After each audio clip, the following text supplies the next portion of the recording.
Okay, ladies and gentlemen, call the meeting to an order. Welcome to the January 2016 meeting of the Toronto Police Services Board. My apologies, particularly Councillor Karygiannis, and to you and the people here to make deputations for the delay, but it's been a busy week, so I apologize for starting half an hour late. But we'll try to move quickly through the agenda items. I ask, first of all, the members, any declaration of interest under the Municipal Conflict of Interest Act that anybody wishes to declare? None for me. None. Hearing none, we'll move on. This is the first board meeting of the 2016 year, and it is at this time that we are, by law, to elect the chair and the vice chair for the coming year. And Deirdre, I turn it over to you to read the details of that. Thank you. This is the first meeting in the new year. Therefore, in accordance with subsection 28(1) of the Police Services Act, which provides that the board shall elect a chair at its first meeting in each year, nominations for the position of chair will now be accepted. It gives me great pleasure to nominate Mr. Andy Pringle as the chair of the Toronto Police Services Board. Thank you. Would a member like to second that nomination? Thank you. Thank you. Mr. Pringle, do you agree to be nominated? I do. Thank you. Are there any further nominations? Hearing none, nominations will be closed. Dr. Noria has nominated Mr. Pringle, which was seconded by Councillor Carroll. All in favor? Opposed? Carried. There being only one nomination for the office of chair, Mr. Pringle is declared elected chair of the board for the year 2016 and until his successor is appointed. Thank you. The board will now elect a vice chair in accordance with subsection 28(2) of the Police Services Act. The vice chair shall act as the chair if the chair is absent or if the chair's position is vacant. Nominations for the position of vice chair will now be accepted. I'd like to nominate Councillor Chin Lee as the vice chair of Toronto Police Services Board. Thank you. Would a member like to second that nomination? I'd second that nomination, Madam Chair. Madam Thank Secretary. you, Mayor. Councillor Lee, do you agree to be nominated? Yes, I do. Thank you. Are there any further nominations? Hearing none, nominations will be closed.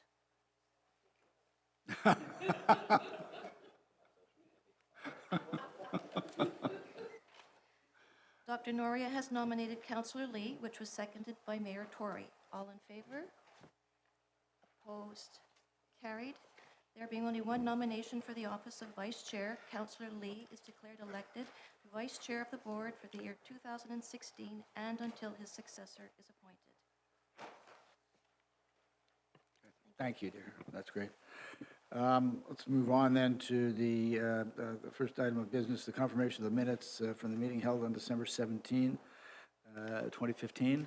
Motion to take them as read, Councillor Lee, seconded by Dr. Noria. All in favor?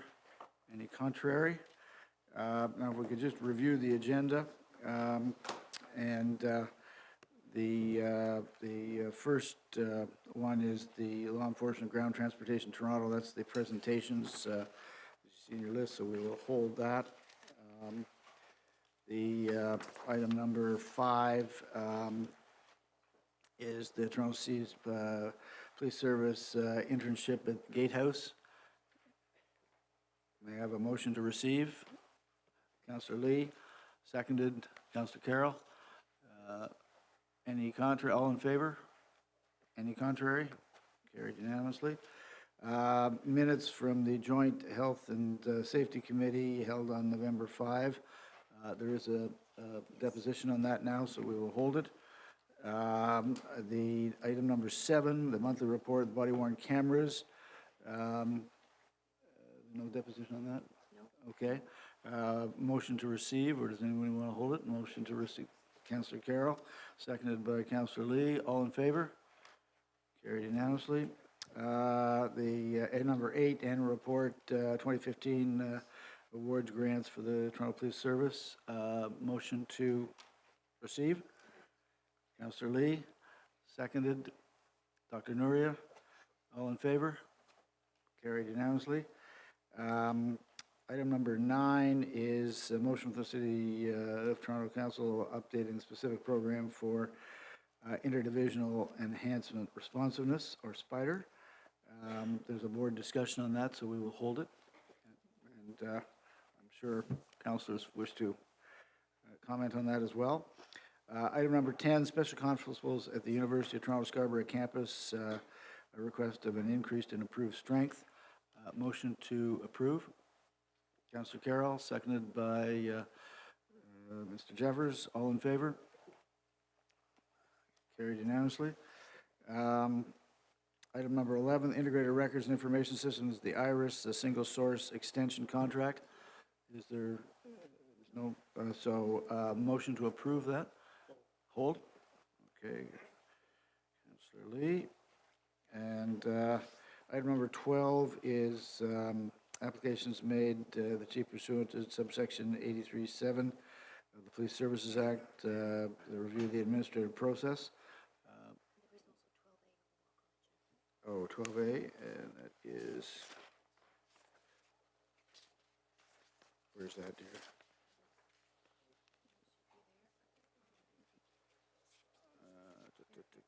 No. Here, this one? Yep, okay. And that's 12A is applications made by the Chief of Police pursuant to subsection 837 of the Police Services Act. Review of the administrative process on that is a motion attached? Okay. Okay, so that is the motion. That we've had correspondence from the Police Association, and so we refer this back. Yeah, it's on the walk-on the independent sheet. Okay, I'll hold it. Yep, okay. That takes us to number 13, which is a response to the board's recommendation to open the Police Services Act for review by of the police disciplinary system. This is a correspondence to receive. Motion to receive. Oh, I'm sorry, there has been a request for deputation, Councillor Lee, so we'll hold that. Item number 14. Good. Item number 14 is the response to my letter to the minister, the board's concern about the proposed Ontario registration pension plan. Motion to receive. Councillor Carroll, seconded Mr. Jeffers. All in favor? Carried unanimously. And item number 15 is a letter of appreciation from the executives of Civic Action. Motion to receive. Dr. Nuria, seconded Mr. Jeffers. All in favor? Carried unanimously. Okay, that brings us back then to item number 4. Oh, I'm sorry. Yes, item number 4, which is the presentation first from, this is, first of all, the depositions about the ground transportation and law enforcement. And we'll start with Chief Saunders making a statement and a brief presentation about it.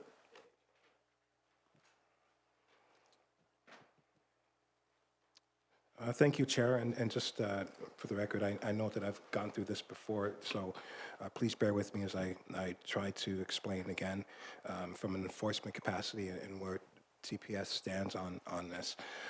First and foremost, Toronto Police, peace officers do not have authority to act in an undercover capacity under the Highway Traffic Act. And that has been through consultation with not just my legal team, but also with the Ministry of the Attorney General's office on that particular point. So the offenses that we're talking about when it comes to the ground transportation under the Highway Traffic Act is Section 39(1). However, before the entire service was aware of that we didn't have the authority to act in an undercover capacity, one of the divisions did a sting, and they wound up arresting 13 Uber drivers, and out of the 13, they were all charged with 2 offenses, and the 2 offenses were not having the proper insurance, so it was improper insurance, and the other, it varied between picking up without authority and arranging for pickup without authority. I can tell you that the courts threw out everyone that concerned the insurance piece of it, and so what has happened now is we have 8 that are still active, that are before the courts, and the 8 drivers have charges that are related to picking up without authority and arranging for pickup without authority. Now, moving beyond that, even if there was a situation, the way it stands presently, where we were to enforce, there is a magnitude of investigative work that would have to be done to validate a transaction between a Uber customer and the driver. In order to prove a transaction, you would have to do a production order. A production order is similar to a search warrant, and they are done by people that have investigative background. So these are people that have to have courses that have an understanding of how to properly present and write a production order. You'd have to have a production order that would have to get the records from the item that is used to ask for the transaction, and records of where the transaction went for the passenger, or not, I won't say passenger, because the other aspect of that is we also, as law enforcement, would have to prove that it was that passenger that made that transaction. So it would have to be found committing. An officer would have to physically see somebody make that arrangement happen in order to continue from that perspective. And then you'd have to do production orders from the Uber server that shows they received the transaction for the driver. So there's a tremendous amount of work from an investigative perspective, incredibly complex and time-consuming, to say the least, when it comes to that. So before, my stance was quite simple, where I said that we're not going to enforce anything until the laws catch up with technology, because that's what's happening right now. The technology has kind of surpassed the existing laws that are before us. Having a look and looking at the present stance, I was able to find out that we have 8 charges still outstanding before the courts. And what we're waiting for is exactly what the final outcome is of those charges. If those charges stick, then we will make sure that we put the enforcement piece in there and assist on it. But if they don't, then there's no point going through all of this work, going through the production orders, going through the fines committee in order to register something, bring it before the court, and then it gets thrown out. So we're on hold right now from an enforcement capacity until the decisions are made with that. Now, I don't say that with glee. I do understand that the ground transportation people are very frustrated, and I've heard of all of the imbalances and issues that they have. So I'm not saying this because, I'm trying to kick the can and make it someone else's problem. We're handcuffed as it stands right now with the way the laws are and the way the laws are interpreted. And until we go through another cycle and see exactly how it presents itself, that will determine what we will do from an enforcement piece.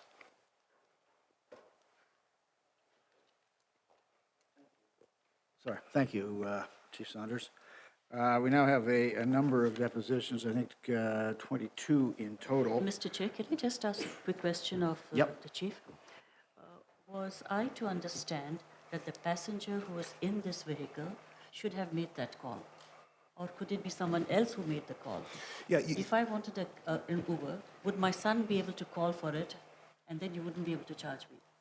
well, that's correct. Well, that's where it gets gray, because for that very reason, how do you define the passenger or the source that actually made the request? So I use the babysitter as the analogy. You come home and you Uber a taxi to come over, and the babysitter gets in the car. Do we charge the babysitter for being in the car? or do we charge the person that instigated the transaction to commence? And in order to do that, you have to be able to, A, see who did it, so I'd have to be in the house to see that. B, I mean, from my court experiences, the best evidence would be I want to seize the item that made that transaction to validate that, in fact, this was a device that was used. So am I going to start seizing phones now? So it's not as oversimplified as some people have stated it to be. It's more complex. Thank you. Thank you. Again, we have, I think, 22 deputants. We've reminded people that, that the time limit for presentation is 3 minutes. And I'll give you a warning with a minute to go. And that's right, Miguel, you got it. So the first on the list is Councillor Karygiannis. And Councillor, I should start by thanking you. You wrote us in November and about an opportunity to come and talk to us. And we're respectful of the fact that we had budget that meeting and the KPMG report the following meeting. So thank you very much for your patience. I know this is an important issue, and so we look forward to the depositions, and thank you for coming. Thank you for inviting us, not only myself, but others to appear today with respect to the issue of enforcement of unlicensed taxi cabs, including Uber. As you're aware, the operation of Uber/UberX is causing upheaval in the taxi industry and undue financial hardship to taxi drivers. The taxi industry asked me to contact the Chief of Police and arrange a meeting between the representatives of the industry and the Chief going back to the summer in July, beginning of July. On behalf of the industry, I spoke to the Chief of Police requesting a meeting. Unfortunately, my requests were denied. Staff advised me, quote, "Our position remains that we're not undertaking a open quotation mark, crackdown, close quotation mark on UberX drivers due to resources availability and the labor-intensive nature of the investigation required to prove these relatively minor Highway Traffic Act cases in court." It was not until a number of the taxi drivers staged a protest and the mayor requested the Chief of Police to meet with the members of that industry that a meeting was arranged. Uber/UberX is contravening the laws of the province of Ontario, the bylaws, rules, and regulations of the City of Toronto. The City of Toronto bylaw enforcement officers are enforcing the City of Toronto bylaws by issuing tickets to unlicensed drivers. Today, we're asking the board to instruct the Chief of Police to enforce the relevant provisions of the Ontario Highway Traffic Act, more specifically Section 39.1 and the Ontario Provincial Offences Act, Section 8. Ontario Highway Traffic Act 39.1 reads, "A driver of a motor vehicle other than a bus shall not pick up a passenger for the purpose of transporting him or her for compensation where a license, permit, or authorization is requested to do so." And the offense 8 says, "Every person who contravenes subsection 1, 2, 3, 4, or 6 is guilty of an offense, and her conviction is liable to a fine of not less than $300 and not more than $20,000. Thank you for your attention to this issue that is critical to the taxi industry. Thank you very much. Any questions of Councillor Karygiannis? Thank you. Thank you very much. The Taxi Workers Association of Ontario, Syed Mughal.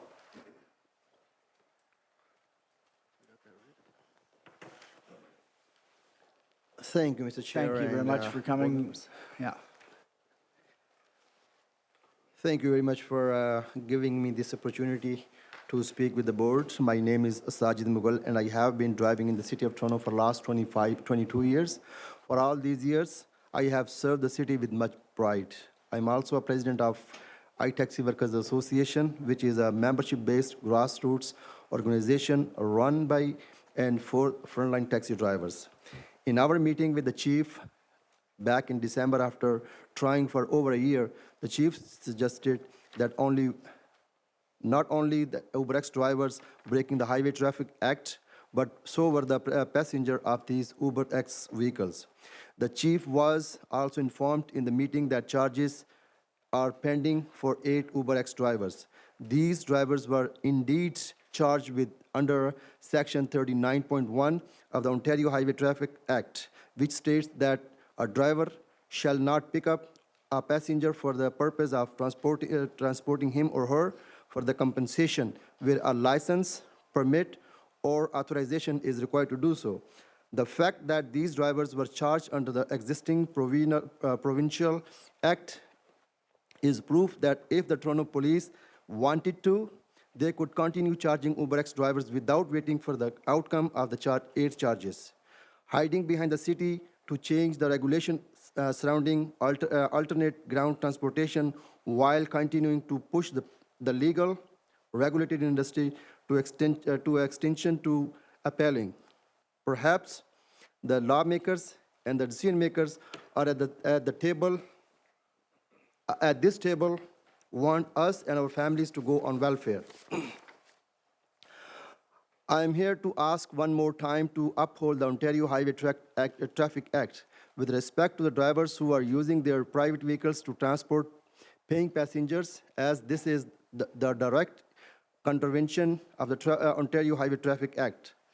As you are also aware of, Ontario Highway Traffic Act requires that all vehicles must be insured. Vehicle used by individual for the personal use only requires personal insurance. Vehicles which are used for the commercial purpose, such as transporting someone from point A to point B, requires commercial insurance. All taxis in Toronto must be insured for $2 million liability commercial insurance. All Toronto taxi cabs are. Uber completely disregards the requirement. Uber highly publicized $5 million insurance policy is nothing special, covers only the company and not the driver's passenger or vehicle. And this is inadequate under the Ontario law. This is unfair, unethical, and incredibly damaging the Toronto taxi industry. I ask you, where is the rule of law? Where is your responsibility toward the safety of the Torontonian? Why are you 30 seconds. turning the blind eyes? Since arriving in Canada a few years ago, Uber has been skirting the rules and regulation of all 3-level government. Uber has not demonstrated any willingness to adhere to the rules, laws, and regulation. If Toronto and Ontario want to rewrite the laws regarding paying passengers, they should do so in order that everyone can clear or what is legal and what is not legal. Thank you very much. Thank you very much. Thanks. Appreciate it. Any questions the members have? Thank you very much for your presentation. Appreciate it. Christine Hubbard, Operations Manager for Beck Taxi Limited. Oh, thank you.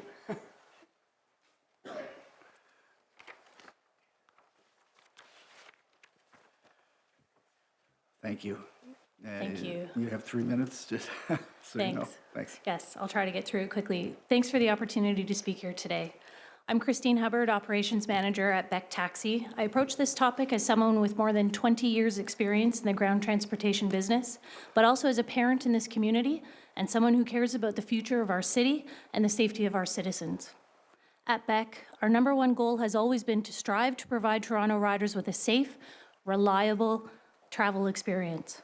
Safety has always been our top priority, and with 15 million trips in 2015, this will never change. Whether we're talking about the safety of drivers, passengers, or the general public using our shared roads and sidewalks, we'll always put safety first. I have a great respect for law enforcement and the work you do to protect our society. Torontonians look to law enforcement not only to enforce the law, but to tell them what's safe and what's not safe. Today, an important safety message is being changed. It's being undermined. The message about getting into a car with a stranger, it's changed. Legal for-hire or taxi drivers follow strict safety requirements. They have police background checks for a reason. There are cameras in the vehicles for a reason. These things mitigate risk. They directly work to protect our citizens, both riders and drivers. An illegally operating brokerage in Toronto has been misleading people, drivers and riders, to believe their ride is fully insured and as safe as legal taxis. Uninsured at best, unsafe at worst. If you ask the average person in Toronto if they would drive a car without proper insurance, they'd likely say no. This is because the police and society have sent a strong message through enforcement, but also effective communication. Why should this be different when we're talking about illegal taxi operators? Why should they skirt enforcement? And why should we as a society continue to project the message that this is okay? Meanwhile, we're seeing taxi drivers fined and charged for the smallest infringements, such as forgetting to initial their logbooks. How is this fair? I was recently informed that since October, bylaw officers have laid 24 fines against UberX drivers and 96 infractions against Uber as a dispatch brokerage, which is what we are, connecting riders with drivers the same way. If Beck had 96 infractions, which I should note we've never had one, I think the city, with the support of the police, would shut us down. 30 seconds. For-hire vehicles are an essential service, so safety is paramount. In closing, I hope I've encouraged you to send a message that supports high standards of safety and enforcement for for-hire vehicles serving the citizens of Toronto, that undermining the safety messages that we all grew up with, that my children are growing up with. It's unacceptable. Don't get into a car with a stranger. Thank you for your time. Thank you. Members, any questions of Ms. Hubbard? Thank you very much for your presentation. We appreciate it. Sam Mwini.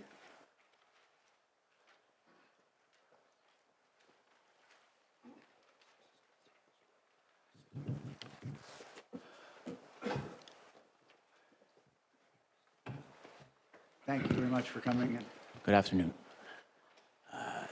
Thank you for giving me the opportunity to speak here. My name is Sam Mwini. I'm a member of the Toronto Taxi Alliance and also a fleet operator.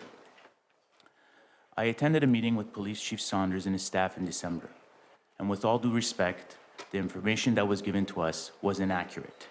In fact, the Taxi Alliance legal counsel, Honorable Harvey Spiegel, is a retired Superior Court judge and has wrote a full report after the meeting explaining point by point where this information was inaccurate. I have copies here, which I will be happy to provide you. Regardless of what information was got in the meeting, Toronto cannot continue to act with such inaccurate information moving forward. The laws that we have been told cannot be enforced are totally enforceable.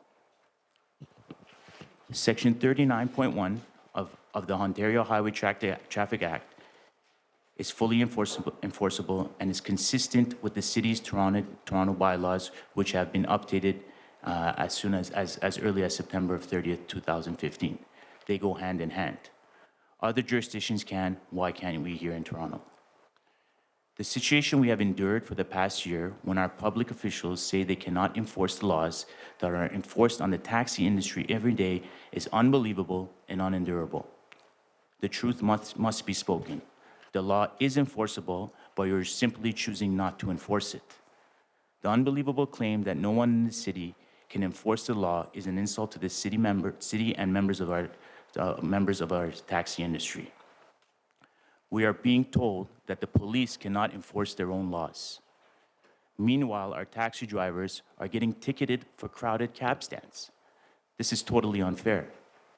But the fact that these laws are being broken by a company who clearly follows no laws anywhere in the world, let alone Toronto, on the back of the law-abiding taxi industry, all at the same time, putting our citizens at risk with uninsured and uninspected vehicles.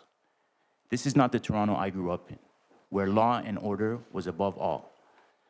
Legal taxi drivers pay fees and taxes for the privilege to drive. These fees and taxes pay for enforcement of the law. We are here today to ask you, Police Chief Saunders and the police board, please enforce the law. Thank you. Thank you very much. Have you got a written submission that you can, you got a copy of that you can share with us? I can give it, yes. Yeah, that'd be great. Thank you. Any questions? Thank you. Okay, thank you very much. Shafiq Hussain?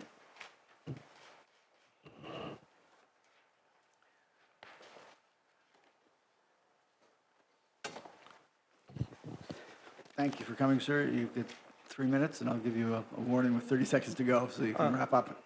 Thank you very much for giving me opportunity to talk about the Toronto taxi industry. Since the inception of taxi industry in Toronto, today is facing the greatest challenge ever for the illegal operation of Uber and UberX, and putting the hardworking drivers into risks and their earning. No matter whatever method they dispatch or whatever their fare, Uber and UberX is an illegal company doing business in Toronto. Since the Uber started its operation in 2014, they didn't have the brokerage license from the city, nor they do apply for it. Wow, what a privilege.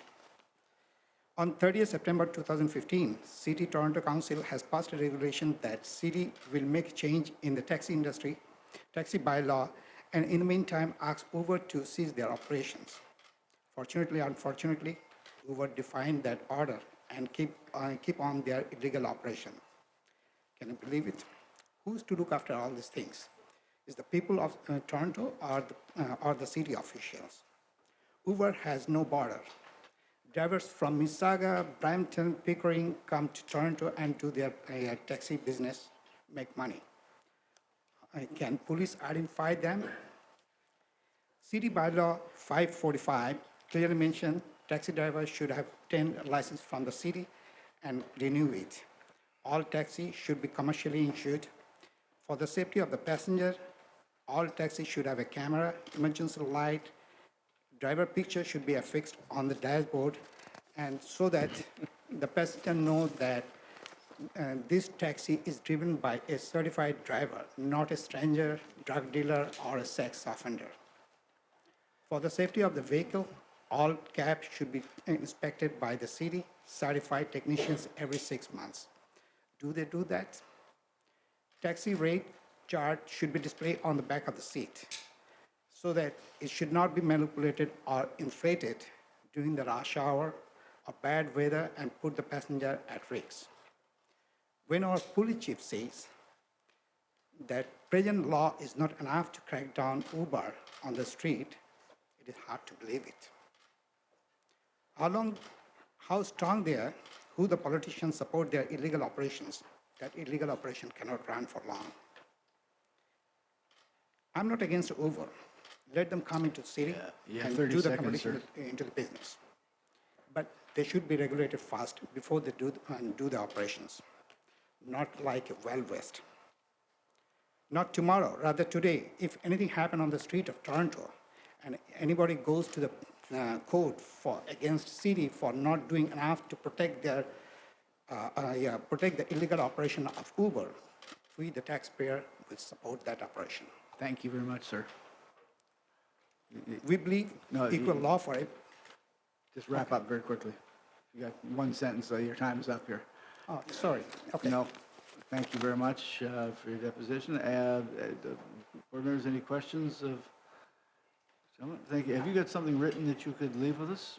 Sorry? Have you got a written copy of your remarks that you could leave Yes, with us? I sent it before. I have this copy. Okay, Thank you. Thank you very much. Anthony Jabbour?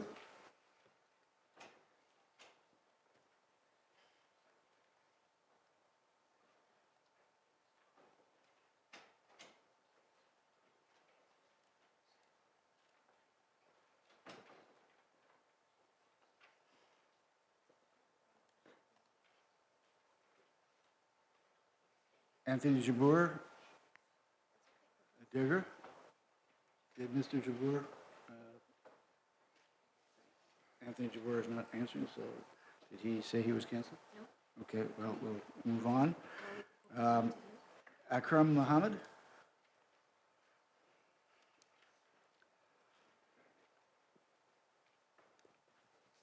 Thank you, sir, for coming. Thank you. I'll give you 3 minutes. Thank you. Thank you. And I'll warn you at 30 seconds if that's okay. Thank you. I'd like to thank the board, ladies and gentlemen of the board, for allowing me to speak my mind today. Also our great mayor, John Tory, as well as Chief Sanders. Today, I just want to speak freely because I do believe that I live in a free society.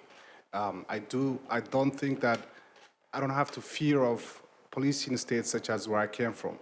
And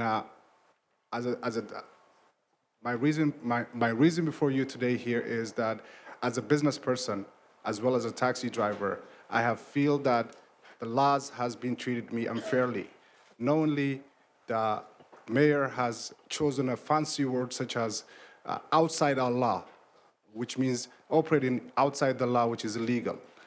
Police chief today, or in a previous speeches, have become a police, a prosecutor, and a judge in enforcing an existing law. We have a system in place. Technology has changed to communicate differently. That doesn't mean it has to break the law.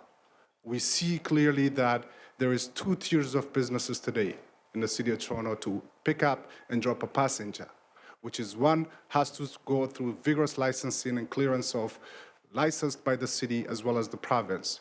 One does not have to, nor required, nor enforced to go through such a thing. Why is that unfairness happening? The police chief says we don't have a law or the resources to investigate clearly. We have a law that protects the industry as well as the roads of the citizens. Section 39(1) clearly states and also leads to the city bylaw in operating how and where to pick up a passenger of Chapter 545. It's very clear. There is no agenda need to be done. The only thing that's unclear is why isn't citation coming towards the law-breaking citizens versus the law-abiding citizens. As a taxi driver, and the other thing is, constable of the traffic reported on Toronto Sun saying that the Toronto Police does not get involved in enforcing the city bylaws. That is the city bylaws' job. As a taxi driver, I can tell you that I have gotten more than 1 citations by the Toronto police officer enforcing the bylaws, not only Highway Traffic Act. Why this continue to happen in day-to-day in a company and a drivers who chooses to operate, I want to use our mayor's word, outside the law, which is illegal. You have to have a license to operate. You have to have a commercial insurance to pick up and drop passenger, despite whether you use independent drivers or radio dispatching or technology dispatching like Uber today. The laws are clear. I'd like to ask you, the board, I'd like to ask you, Chief Sanders, to enforce our court, our laws, and let the judge, and let the jury, and let the prosecutors decide whether these breaking citizens are outside the law or not. Thank you very much. Thank you. Any questions for the deputy by committee members? Thank you very much for your time.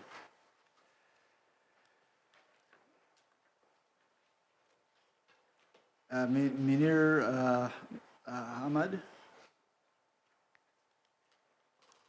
Munir Ahmed? Nope. Derek Moran?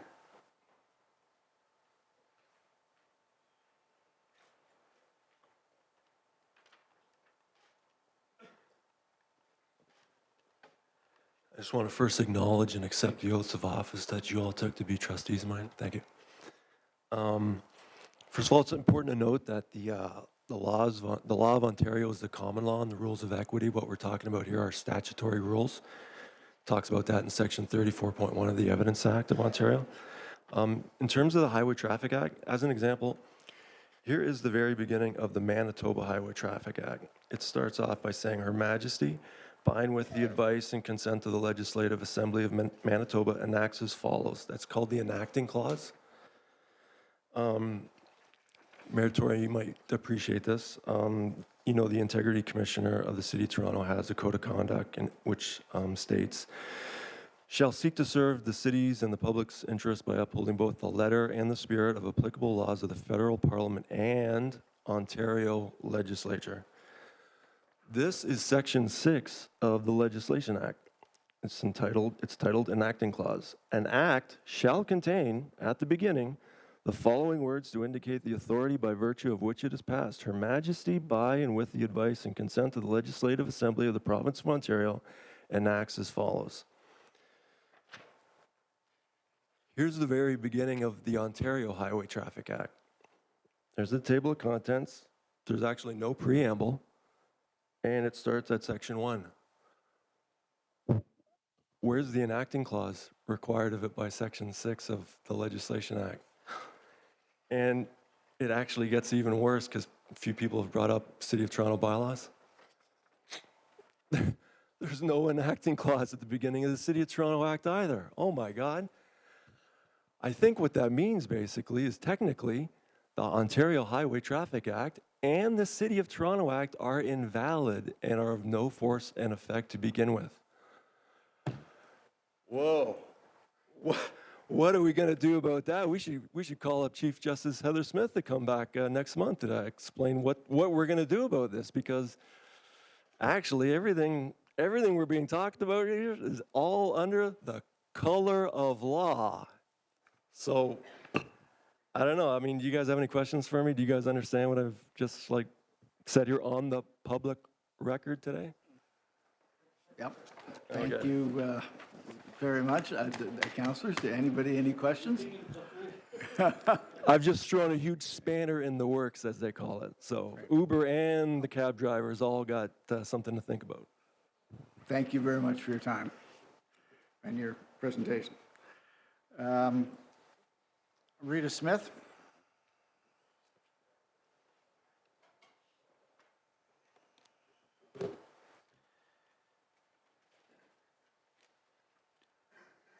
I wish I could be half as much fun as that guy. Yeah. Well, Ms. Smith, you have 3 minutes, and I'll give you 30 seconds reminder. Thank you very much. My name is Rita Smith, and I am the Executive Director of the Toronto Taxi Alliance. However, I'm not here speaking on behalf of the TTA. I'm here speaking as a communications professional with more than 30 years' experience at every level of government and business. You may recall that about 12 years ago, and long before that, Toronto was being subject to an annual event at the end of the CNE. Young people who were often drunk or high would run through the acts, grab stuffed animals, knocking over signs, and generally creating mayhem that often spilled outside of the acts, you recall. I recall an interview with the police chief at that time and the firm message he delivered when he committed to preventing another episode of the chaos. He said, "The criminal element is not in control of this city. The police are in control of this city, and we will stop this." And they did. Fast forward to this year, and citizens of Toronto are hearing a completely different message, one that does not inspire such confidence. Instead of hearing that the police have the power and the intention to enforce the law, both the mayor and the chief of police have told media, we cannot enforce the law. This is an incredible occurrence, and unlike anything I've ever seen in my lifetime at all levels of government. I've lost track of the number of times people call me, email me, or approach me at meetings and ask, how can the mayor say he can't enforce the law? How can the police chief say he cannot enforce the law? He's powerless. How indeed? From a communications point of view, this message is devastating because everybody hears you say it, not just taxi drivers, not just Uber drivers. Drug dealers heard it, thieves heard it, gang members heard it, shooters heard it, and no doubt they rejoiced in hearing it. Parents and kids heard it too, they weren't so happy. Toronto has just experienced several bad months in terms of violent shootings and murders. Chief Saunders has referred to this as a spike, a kind of an anomaly. I suggest that you need to look at your language and stop making public declarations of the fact that you are incapable of enforcing the law. Find a different reason for why you're not enforcing the law against Uber, but for Toronto's sake, stop using this one. Thank you very much. Board members, any questions? Okay. Thanks. Thank you for your time. We You're appreciate welcome. it. Have you got a written thing that you could? Thank you. Ian Black, General Manager of Uber Canada.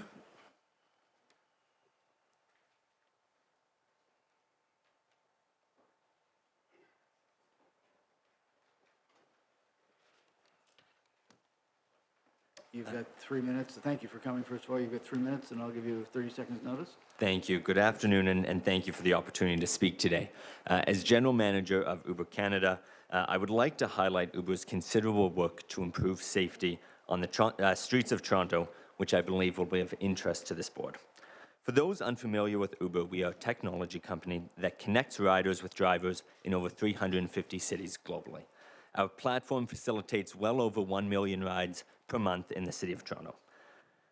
We think about enhancing safety in 3 ways: before, during, and after the trip. Before a passenger even gets in an Uber ride, we make innovative use of technology to ensure safety. It starts with removing anonymity and ensuring all parties involved in a rideshare are known to each other. We accomplish this by allowing a passenger to see in the Uber app the name, photo, and license plate of the driver that is en route. Also, our app allows for a rider and driver to contact one another by phone or SMS without revealing any personal contact information. The Uber app also solves the problem of fare refusals and removes discrimination. We achieve this by requiring a driver to commit to a fare in the app before they have information on race, gender, or drop-off location. Additionally, the ease of using Uber decreases the likelihood of Torontonians driving under the influence. Intuition suggests that if a person can easily get a ride at the tap of a button, they will not drink and drive, and data from many cities supports this, with many cities citing 10 to 20% reductions in impaired driving in cities with Uber. Once a ride has been started, we use GPS and payment technology to ensure that Uber rides are safer than traditional transportation. Because Uber relies on smartphones, every inch traveled is tracked and recorded by GPS. We know which drivers and riders are riding together, where they are for the duration of the trip. This is a powerful deterrent, and it's a powerful tool for investigations. We enable riders to share their trip details, including a map with specific route and estimated time of arrival, with selected friends or family at the touch of a button, and all payments with Uber are made automatically through the app. There's no cash in an Uber ride, which of course makes cars substantially safer for riders and drivers. Finally, upon completion of an Uber trip, riders and drivers are asked to rate each other and provide feedback. Not only is this a deterrent to bad behavior, but feedback is monitored by people and advanced computer systems 24/7.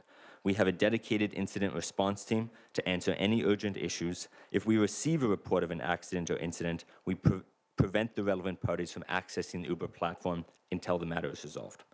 In many cases where our data can aid law enforcement, including several recent examples in Toronto, we quickly collaborate with law enforcement on investigations to provide detailed trip logs that can help with investigations.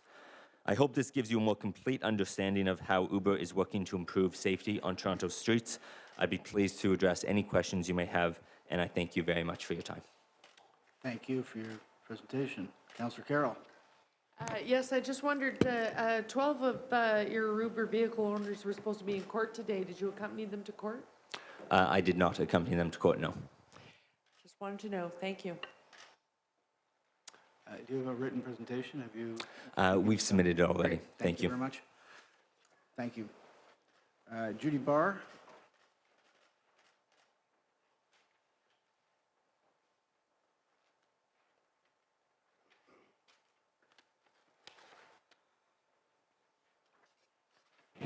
Ms. Barr, thank you for coming, and 3 minutes, and I'll give you a 30 seconds notice, if that's okay. Okay, thank you very much for this opportunity to speak. And in following Mr. Black, as technologically savvy as they are with keeping track of their drivers, I do recall, I believe it was at about, I don't know, a month or 6 weeks it took when there was that sexual assault problem. I know the police had a hard time getting a hold of who exactly that person was. So that's not why I'm presenting, but that thought just went through my mind as I heard that presentation. I'm a member of the Toronto Taxi Alliance, as is my husband, Joel Barr, and I'm speaking on his behalf today. He is the owner-driver of Toronto Taxi Plate 937 and has been driving taxi for over 35 years. He can't be here today to speak. He has to be behind the wheel of his cab as many hours as possible these days to make up for the loss of income incurred by the illegal operation of UberX. My husband, and like his father before him, have followed the rules and municipal bylaws set out by the City of Toronto for the taxi industry. Not surprisingly, he is really dumbfounded that the City of Toronto politicians and law enforcement have done very little to nothing in the way of enforcing the blatantly illegal operation of UberX. Taxi drivers cannot compete with an unfair, unregulated service which allows part-time drivers to use their personal cars to pick up fares. Nor can they compete when the laws are enforced against them, but not UberX. My husband and his driving colleagues frequently watch the Toronto Police issue tickets to legitimate taxi drivers for infractions, as has been noted earlier today by other deputants, crowding cab stands, and the very serious offense of failure to keep an operator log. While they make virtually no attempt to ticket or enforce the estimated 20,000 illegal UberX drivers who break municipal bylaws and the Highway Traffic Act each and every day. These are 2 tickets that were issued on January 11th to my husband's colleague, Mr. Anthony Griffith, Ambassador Taxi Plate 161. For, as I mentioned and has been mentioned, he crowded the cab stand at Royal York and Bloor and failed to keep his operator log appropriately, apparently. On July 2nd last year, Toronto's taxi industry held a press conference and implored the City of Toronto and the Toronto Police Services to simply enforce existing laws, including the Highway Traffic Act, against UberX. And the response was, among others, that the city's law enforcement doesn't have the manpower, and yet the mayor and the police chief found the manpower for not 1, but 2 illegal parking blitzes last year, which I guess leads one to assume that illegally parked cars are a lot more serious in the city than 20,000 uninsured, and they do not have commercial insurance. They are not insured. UberX drivers driving unsafely and illegally, transporting Torontonians and visitors to this city. And they also appear to have the manpower to ticket taxi drivers, as my husband witnesses. My husband, with all due respect to the chief of police, also can't believe his latest excuse made after the meeting with the taxi industry in December, and which he reiterated Monday in CP24 in an interview with regards to police response of illegal activity of UberX drivers. We're a little bit handcuffed. They don't have to identify themselves as such. I don't know, drug dealers, criminals breaking the law don't have to identify themselves as such either. I'm not sure other municipalities in Ontario are managing to enforce their laws. And the police do enforce the laws diligently where taxis are concerned. They're simply not being enforced against UberX. My husband, like all other taxi drivers, can't figure out for the life of him why not. For any excuses that there may be, may I humbly offer this idea that where there's a will, there's a way. Thank you very much. Any questions, board members? Thank you very much. Have you, you got a written deposition? Have you given it to us? If not, could you? Thank you.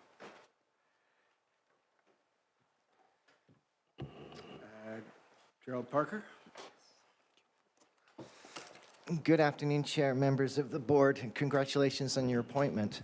My name is Gerald Parker, and I am the Executive Director of the Institute of Canadian Justice, a volunteer organization of public health and safety experts who step up to the plate when Canadians get injured or fatally so. Uber is the result of refused rides, bad transit, and parking being a cash cow in the city of Toronto, as the deputy chief once said to me. The market has spoken, Darwin has acted, and holding the city for ransom is no way as a response. Evolution has indeed occurred in this void of failed investment and politicized transport. It is time for the city of Toronto and all levels to provide equitable and safe and affordable transportation. The time to respect the Charter, the Human Rights Code, the ODA, and the AODA is here. People would not be forced to Uber if TTC was working, accessible, and affordable. For people with disabilities, seniors, young ladies at nightclubs, for many people with disabilities and seniors who now have jobs as a result of Uber, they thank you. I want to say thank you, because I myself, since October of 2015, went undercover to do what the Chief of Police does not want to do.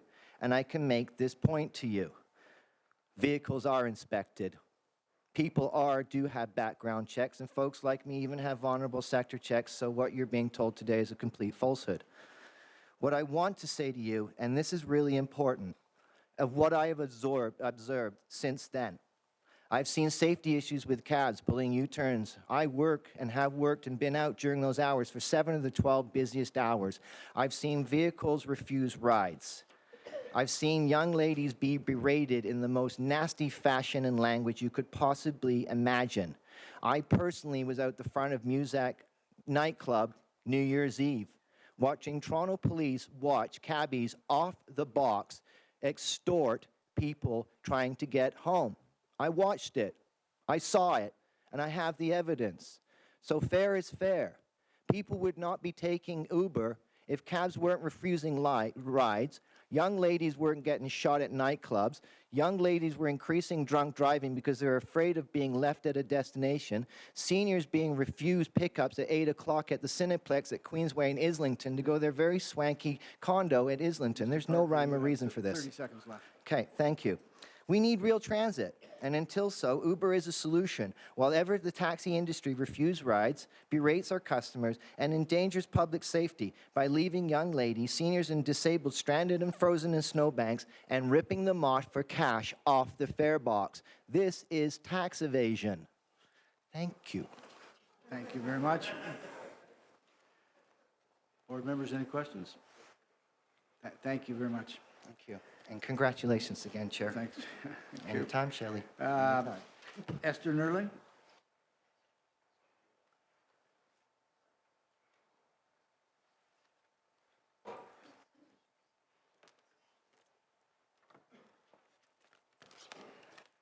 Esther, 3 minutes, and I'll give you 30 seconds heads up, if that's okay. Thank you for coming. My name's Esther Nerling. I'm an UberX partner. I have been an UberX partner since it was launched in 2014. The Uber experience has been Uber the top for me. When collecting my thoughts, I simply wanted you all to feel my passion about Uber Toronto and how I and Uber contribute to keeping the city safe for all. Giving Torontonians an affordable option without compromising safety is what Uber is committed to providing. I knew from the day I signed up with Uber that they were committed to safety, mine and the people I drive. As a partner, I went through a criminal background check, a local police check, DUI background check, traffic offense check, insurance check. As a female driver, I have never felt unsafe. Every fare is logged. I don't pick up anyone who's not registered with Uber. Every driver and client gets rated every trip. I get a weekly summary of my performance. My rating is my #1 priority. Drivers who do not maintain a high rating are coached to improve. If they don't respond, they are removed from the Uber platform. The same applies to the clients. If they behave inappropriately, they are also removed. As a partner, I feel I contribute to keeping young women who may be a little tipsy safe, because even if they live only 5 blocks away, they are not denied a ride. We refuse no one. Last year, a young woman desperate for a ride was refused a lift by numerous cabs, and she would be still here if she had an Uber app. I also provide a safe ride to those who previously would have driven, even after one or too many drinks. Uber offers a safe, accessible, and affordable option. Uber's partnering with MAD also is an indication that they're committed to the safety of clients and partners. As things happen, changes do affect us all. It should be noted that neither I nor Uber are here to destroy any industry. We are simply providing Torontonians and those who visit this beautiful city another choice, how they wish to be moved about. Approximately 60 to 70% of the clients in my car never use cabs. They love technology and saving money. I'm sure the candle makers were upset when Thomas Edison invented the light bulb. As an Uber partner, I just wish to say I drive the beautiful people of Toronto as if they were my family. I'm proud of being an Uber partner. I see the value for embracing technology, the shared economy, and ask that you all become visionaries in, lost my pace. You have 30 seconds. Oh, God. I'm proud of being an Uber partner. I see the value of embracing technology, the shared economy, and ask that you all become visionaries, focused on the fact things change. The safety and well-being of all Torontonians is important, and of all of us are needed to make this happen. Thank you. Thank you very much. Board members, any questions? Thank you for coming. Neil Shorey.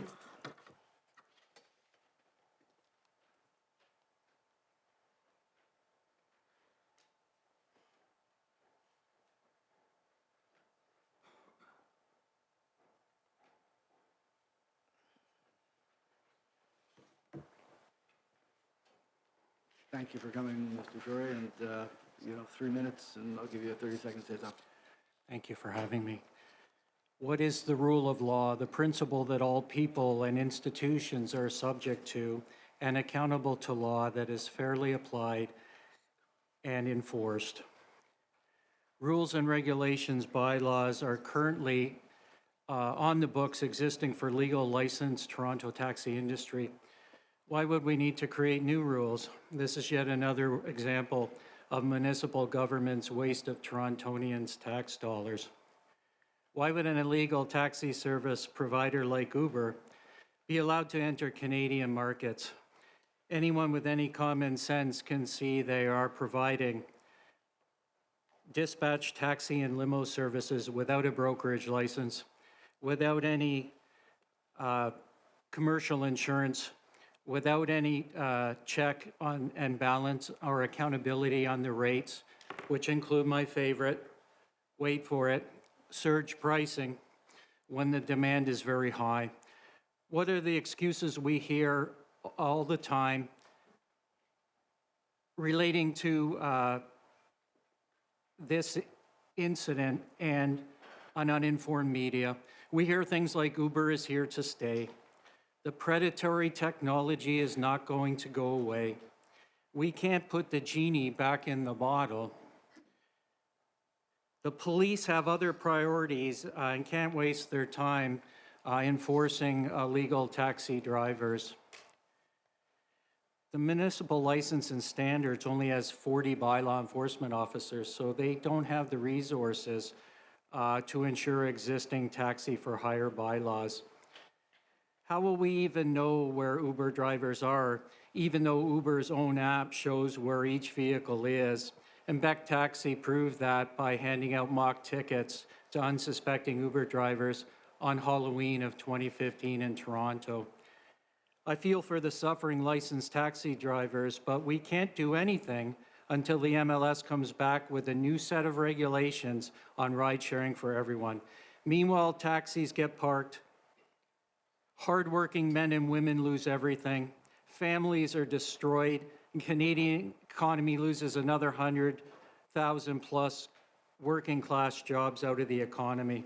I'm calling today on the Police Services Board, police forces both in Toronto and every other municipality in Canada to crack down on illegal bandit cab providers like Uber. The police have no problem conducting stings 30 seconds, sir. on prostitution and drinking and driving. Toronto has no problem doing these things, but there isn't the time apparently to enforce against Uber.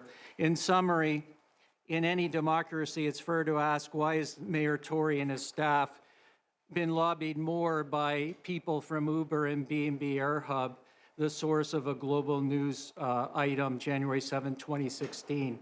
The answer lies with Uber, who continue to look for ways to illegally operate in the city of Toronto, mesmerize our politicians with their voodoo technology. Thank you, sir. Laugh at our police and our authorities.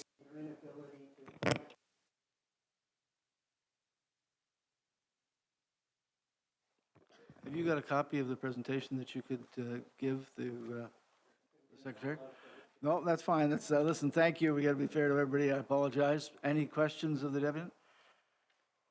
So thank you for coming. I appreciate it.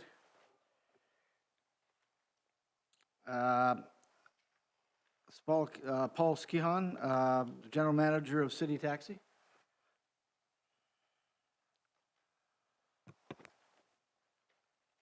Paul, I hope I got the last name right. I apologize. Good afternoon. It's Paul Sickle. Thank you. Thank you, members. Thank you, everyone, for supporting the taxi industry, coming out and making your very good comments. It's very clear right now that we have a illegal company and everybody just turned their back to the taxi industry. There's no support by city council, well, most of the city council, including the mayor. And it's about time we step up to it instead of just saying we don't have the law enforcement or our hands are cuffed. How does that make us feel as citizens of Toronto? We're born and raised as the law-abiding citizens. That's why we're all here. Never mistake what position you're at. We're humans. You're all humans, and we're in this country for law and order. That's the reason we left countries back home to be coming to Canada. So never forget the law and order of Canada. It's very clear to everybody here why we're here, and we should enforce and do what's right and stand up for the people. not just worried about our positions and pleasing just one person only. So if you're the police chief of Toronto, please crack down and start enforcing every single illegal cabs, bandit cabs, whatever we gotta do to please just one person to take the middle-class jobs away from all the taxi drivers and their families, making them go bankrupt and putting us on the streets pretty much. How would you feel when the Uber comes with the Uber police? Where would you go then? They might come with Uber City Hall. We already have an Uber mayor, not much left to get Uber counselors. So we have to do our job and stand together, and we have to protect the people. That's why you're in those positions and you are the elected officials. Fair enough. Have a good day. Thank you very much. Board members, any questions? Good day. Thank you for your time and your presentation.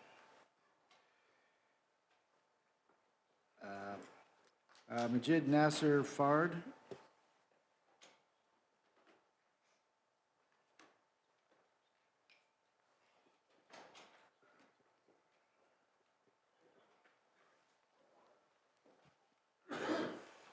Thank you. Thank you, sir. Good afternoon, Good ladies and afternoon. gentlemen. I'm a taxi driver. I drive in the city of Toronto for Big Taxi. And every day when I sit in the cab stand for several hours waiting for a fare, I see several UberX drivers picking up customers or dropping off. That doesn't really feel good, especially at the end of the day when I go home and I cannot cover my rent for the car that I drive. About 2 weeks ago, I got a ticket, and the ticket was for an infraction that I had a police officer check me, and I didn't sign that day the time that I entered the car and started my shift, and also didn't sign it. The ticket came to $305. And I was wondering, several years I lived in Canada now, and I've never had this feeling that I live in a biased and somewhere that I'm being discriminated. And be honest with you, now I have this feeling. When I sit in there waiting for a fare, and when I get this ticket, then I compare myself with other citizens of this city, other people who go to work, get paid at the end of the day, get paid, and have a life. Be honest with you, I don't have a life. I cannot take care of myself, my family. I have a daughter. I cannot pay my bills because at the present moment, in the last couple of months that I've been driving, there is not enough business for me to continue and have a honest living by driving a cab. So thank you very much. Thank you. Thank you. Board members, any questions? Thank you very much for your time and your presentation. Appreciate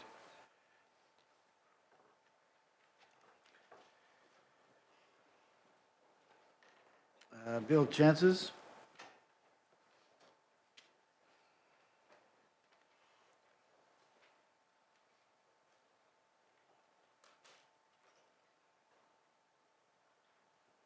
Mr. Chances here? Okay, thank you. Spencer Berger.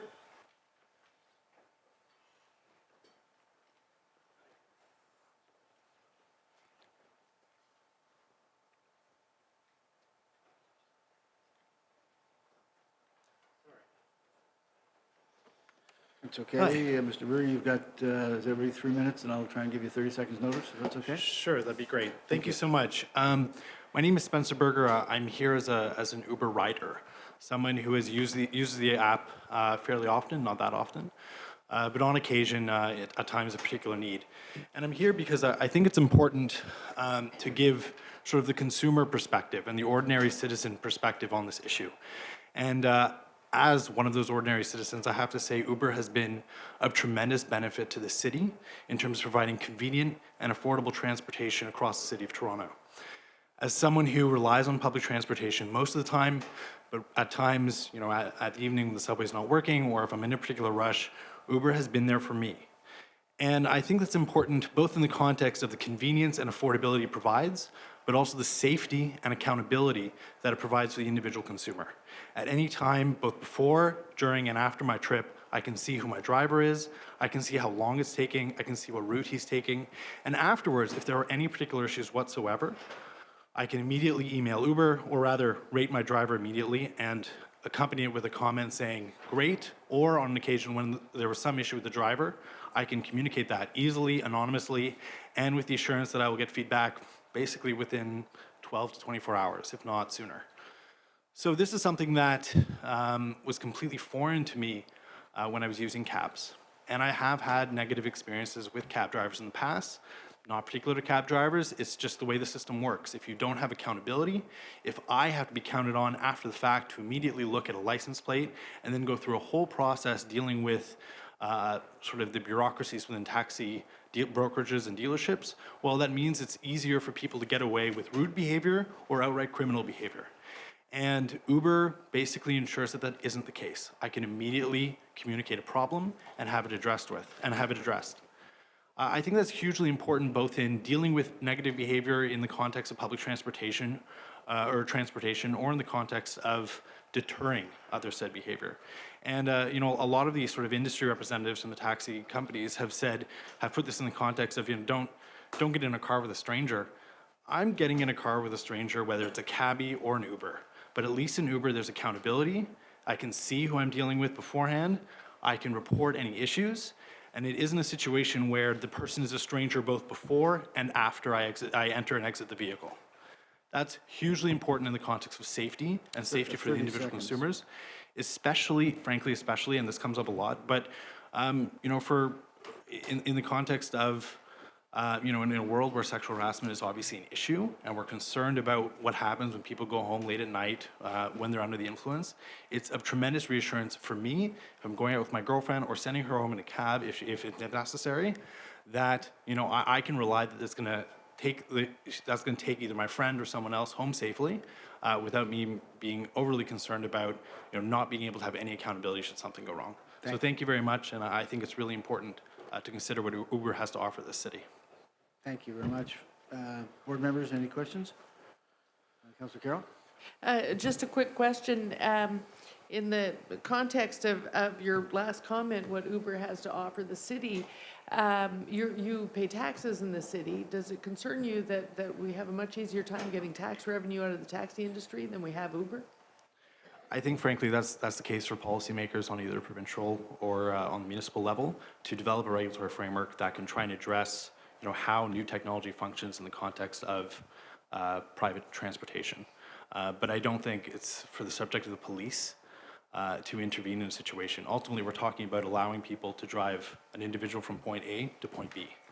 But you do understand that in large part, that's why 12 drivers are up in court today. We have no way to capture their business revenue unless we pursue that regulatory framework you just mentioned. That's what's going on. No, I appreciate that, but my impression is there is legislation for the province, and that Uber and technologies like it should be acknowledged in a way that makes sense, that ensures Uber continues to function in the city of Toronto and offer some of those benefits that I mentioned.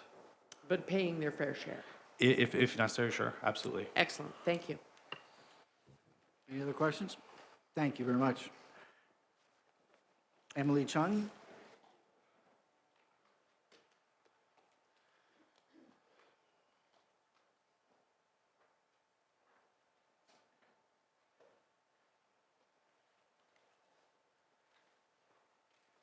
Ms. Chung, thank you for coming, and like everybody else, 3 minutes, and I'll try and give you 30 seconds warning. Okay. Thanks. Sounds good. So good afternoon. My name is Emily Chung. I'm neither with this side or that side. I'm here as a licensed auto service technician, and I own an auto repair shop in Markham. Over the last few months, we've had clients come in who wanted us to complete an Uber vehicle inspection. Upon review of Uber's inspection form, I have serious concerns about what Uber deems safe in terms of the vehicle. Their inspection is far removed from the Ontario Ministry of Transportation safety inspection. I'm keeping in mind that these Uber vehicles are being used as business tools to directly generate profit, and as such, I would consider Uber vehicles to be commercial in nature. Uber's inspection form is quite vague, indicating to technicians that a pass is what the technician deems safe or exceeds the thresholds that Uber has listed. There are no explanations for what safe is, unlike the MTO's regulations, which elaborate on its expectations about whether a part could be deemed safe. For example, Uber wants tire treads to have a minimum of 3/32 of an inch thickness and be found and to be above the tread wear bar. But the MTO further says that the tires have no defect sound, so no side bulges, no cracks, no deep cuts in the rubber. The regulation from MTO also makes a note about fitment and tire manufacturer specifications. Perhaps the most glaring concern about Uber's inspection form is the lack of certain systems that should be inspected. So, for example, there's absolutely no mention for the following: brake lights, reverse lights, daytime running lights, brake hydraulic systems such as the brake master cylinder or brake lines, suspension stabilizer lanes, suspension strut mounts, CV axles, windshield washer system, rust in the frame or floor panel, exhaust leaks. For example, in the flex pipe, intermediate pipe, or resonator, Uber does want only the muffler inspected. Fuel leaks or engine mounts. That is not a complete list. Imagine this: a vehicle that cannot clear the windshield because the washer jets aren't working, has no reverse or brake lights, has a fuel leak, a leak in the brake master cylinder, broken stabilizer lanes, and a damaged CV shaft could technically pass an Uber vehicle inspection form. As a consumer, I would assume that if I got into an Uber vehicle, it would be a safe vehicle. I personally believe that if Uber vehicles are deemed safe, according to the company's inspection form, it's incredibly misleading to present these vehicles as roadworthy. In my opinion, if Uber drivers want to operate a business transporting customers in their vehicles, then I am proposing that in the very least, they undergo an MTO safety inspection or something that will be just as robust, if not more. Thank you. Thank you very much. Yeah, you have that in writing. Could you submit Okay. that? I also have in the presentation a copy of Uber's inspection form too. Okay, if you could submit that to us, if you've got copies, that would be very much appreciated. Councilors, or board members, any questions of Ms. Chung? If not, thank you very much.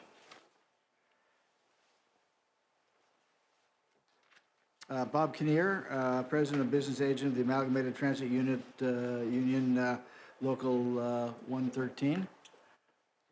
Good afternoon, ladies and gentlemen, and I appreciate the opportunity to address the board. First of all, because this is my first deputation to the Toronto Police Service Board, let me speak on behalf of the 10,000 transit workers represented by Local 113. I want to convey their thanks to the men and women of the TPS, who do a fantastic job both on the front lines and in many critical roles behind the scenes in order to protect our city. Transit workers often have to call on the aid and expertise of TPS officers when any of us or our passengers are assaulted or threatened or in an accident. The officers we deal with are responsive, efficient, and respectful. So thank you. We support our police. Now about Uber. Here's my question. What do we do to a company that gives the one-finger salute to our elected council when it simply asks Uber to stop operating illegally when we try to sort out these issues? I'm pretty sure this wasn't the one-finger salute, and I know it wasn't this. So I'll leave it up to your imagination to which finger was used. Well, we can do what other cities in Canada and elsewhere have done and simply enforce their laws. Why can't we do that? What exactly is the problem here in Toronto? The problem is the mayor. The mayor who claims that we don't have the resources to enforce our laws, while at the same time, his proposed budget further cuts law enforcement resources. The problem is the mayor, who says it is impractical to try and shut down Uber, which only adds congestion in our downtown core. But apparently it's not impractical to tow away illegally parked cars in order to reduce congestion. The problem is the mayor, who says different things at different times, but makes it clear that Uber is here to stay, thereby encouraging Uber to aggressively disregard our laws. Our union's legal advisors have told us that Toronto's law enforcement authorities have the ability to charge Uber drivers. But Mayor Tory drags his feet and sends the signal to our police that they should not do so, even though a large majority of council has told Uber to suspend their law-breaking operations. The most fundamental responsibility of an elected official is public safety. I would like the mayor to explain why there is no compromise of public safety by allowing thousands and thousands of unlicensed, untrained, underinsured, and part-time drivers on Toronto streets, especially during rush hour, 30 seconds, Mr. Green. especially on already congested downtown streets. If these are not necessary for the safety of public who take taxis, why are they not needed for Uber drivers? Please explain.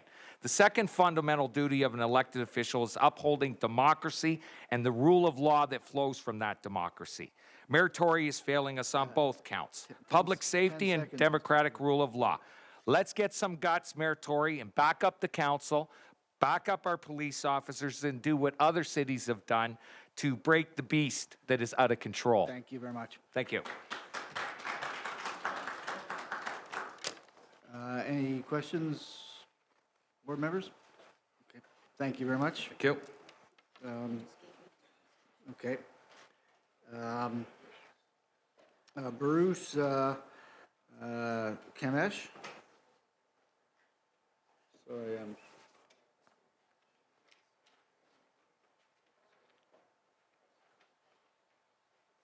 Mr. Kamesh?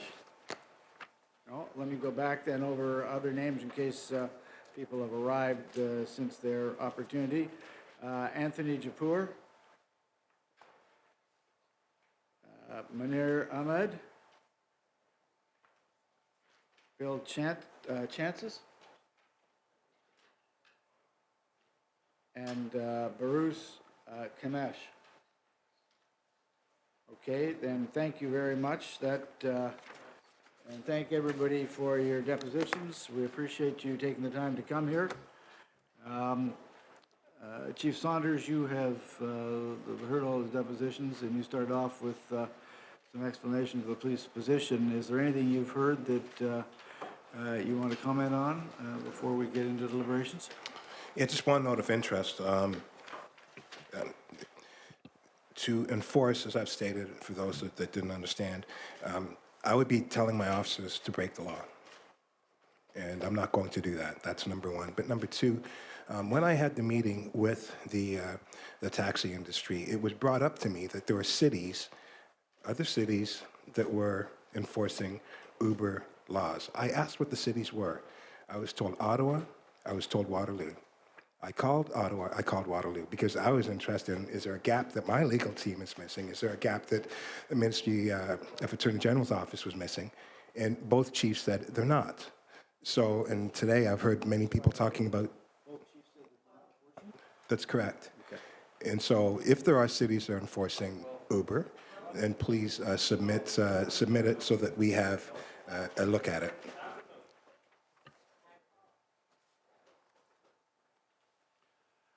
Board members, Councillor Carroll?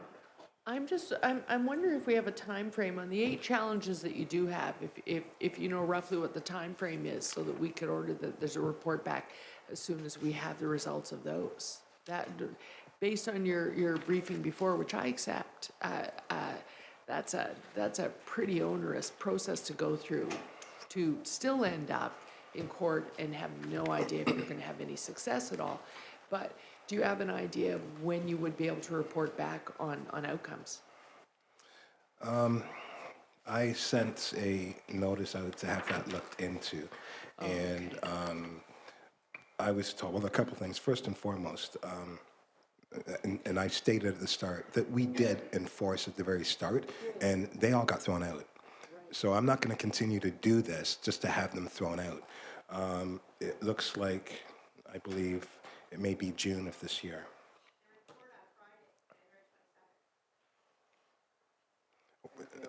And so that, yeah, just to follow up, so that we're not confusing matters, there's 2 different sets of legal processes, I believe, going on. There's your charges, and then there are actual bylaw enforcement issues in a different court, and those are the ones being pursued by licensing and standards. You're in regular contact with Tracy Cook at licensing and standards, so you'll know her outcomes as well. Yes, I'm interested in what the outcomes are when they go before the courts. I'm not sure what their dates are, but I know the 8 drivers that we have left, it's going to be in June. Yeah, because they have drivers, I think, starting today in process for bylaw infractions, which is different from your Highway Traffic Act. Correct. Criminal infractions. Correct. Okay, thank you. I'm clear now. Thank you. Thank you, Mr. Chair. Councillor Lee? Yes, I just handed out the handout and MLS update to councillors from Municipal Licensing Standards. And in there, you can see that what MLS has been doing. In fact, the first court appearance in court for the above charges is actually today. So I'd like to see the outcome of the court case that is going before the court today. So there's a handout that just handed out. Thank you, Councillor Lee. Any other board comments? I think we should just clarify, and I'll ask our solicitor, Mr. Drucker, to clarify that here we've had passionate arguments and comments on both sides, and it's obviously a very difficult issue, and Chief Saunders has outlined the challenges that the service face.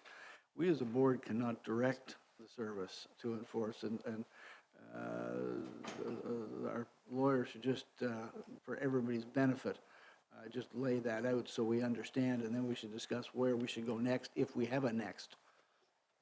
There are limitations on in the Police Services Act on the board's ability to give certain types of directions to the Chief of Police. So subsection 31 sub 3 says that the board may give orders and directions to the chief, but not to other members of the police force, and no individual member of the board shall give orders or directions to any members of the police force. The board shall not direct the chief of police with respect to specific operational decisions with respect to the day-to-day operation of the police force. So the question in this instance is whether the board directing the chief to enforce certain laws would be giving specific operational direction to the chief. And I think that's, I think arguably that would be what it was doing if it was giving that direction. So your advice to us is that that's probably what we would be doing, and that would be in contravention of the Police Services Act. I think there's a strong argument that would be the case. Okay. So, Chief? I think it's a stronger argument that the order is lawful. I think that's the first test that you'd have to go through. And I think there is a very strong argument at this point in time that we do not have the lawful authority at this venue. Board members, this is Councilor Karygiannis on behalf of the taxi group has come and asked for an opportunity to, and we thank them for coming and presenting. We have a choice. If we've got any option to look at this thing further, any recommendation we can give to the chief, where should we take this, or is this just an information session for us? Mayor Tory? Well, Mr. Chair, I would say that the circumstance here is not that much different than at the city, where it's clear that a new law is needed, and we're at work. And I think sometimes people think you can sort of draft these up at the drop of a hat, and you can't. Especially in a complex area like this where you have a number of participants. It's elements of the taxi industry plus Uber and other companies and other participants like limousines. And so our staff, as the councillors here that are my colleagues on the board know, is working very hard to develop a law that is balanced, that reflects the fact that there are unfairnesses today with respect to insurance. There are inequities with respect to safety inspection requirements and so on. And those are imposing hardships, I'm sure, on taxi drivers. They're working on that. I think the only thing we might do is get a lawyer, whether it's our own lawyer or whether it's the police services lawyer or whether it's some other lawyer, to advise us on, because the chief has alluded to some of the changes in the law that could be required in order to even give the police service the opportunity to enforce this law properly. And I know there were differing opinions that were articulated by some who said that our interpretation, or at least the police chief's interpretation of the law, is wrong. Well, that can happen, but the bottom line is, I guess, if there's some points people have to make, they should be submitted as to changes that could be made to clarify the law so that it could be better enforced.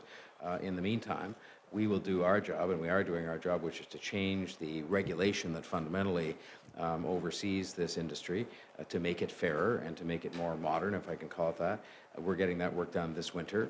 And maybe we could, at the same time, take a look at what legal requirements might be required, probably at Queen's Park, to further address these legal problems. And that's all I can suggest we can do, given what we've been told by the chief and given what we know at City Hall. So would you like to make a motion to the effect that...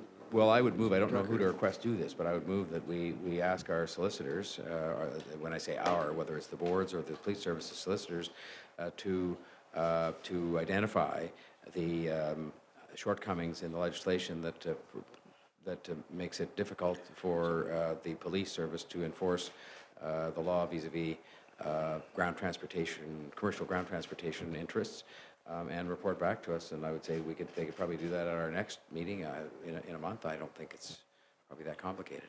And identify what changes to the law would assist with this, and that they consult in so doing with the lawyers or others who have legal views on the law that have appeared in front of us today. So you're putting a motion forward then that for the next board meeting, our Yes. lawyers, which makes it the city lawyers, will come back with a recommendation as to what needs to change.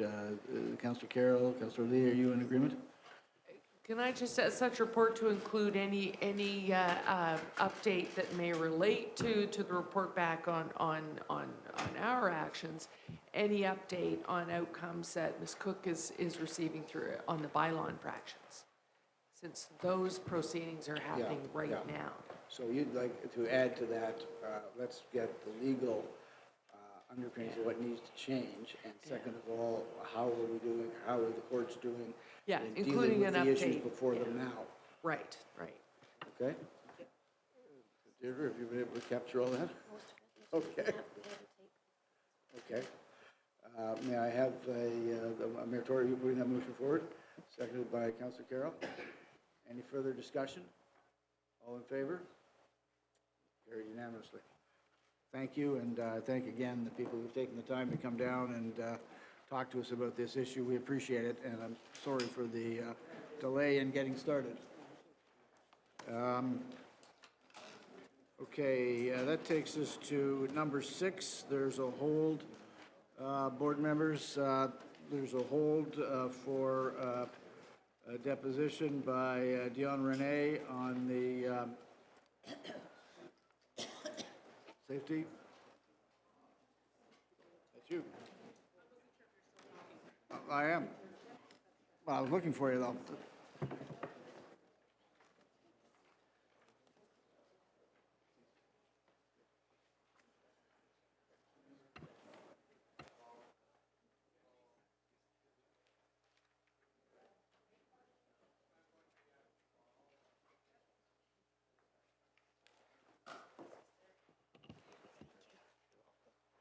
I hope this is not on barn swallows.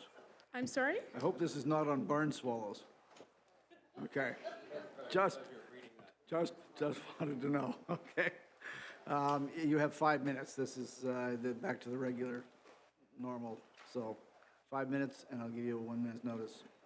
Okay? Thank you, Chair, and Happy New Year to you, to the board members, to our Chief of Police, to our Mayor, and to all who are present.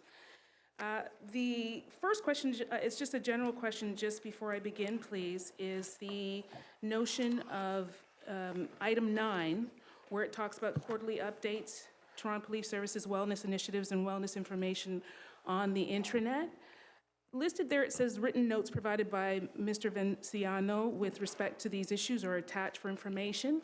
I didn't see the attachment, so perhaps what I'm raising may be moot, but I'm wondering if there actually is an attachment before I go ahead.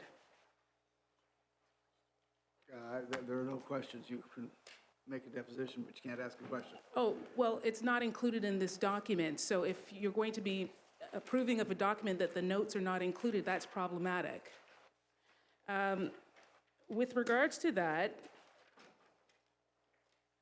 we have, I raised on October 20th of last year, so August 20th, 2015, the issue with regards to Bill 2, and the board and the board's role in advocacy position in support of that bill. And I didn't get a response back. I know that the board did agree to look into it, but whether or not that's something that has been brought forward, I haven't seen it in the quarterly reports. I know this is specific to wellness initiatives and wellness information on the intranet.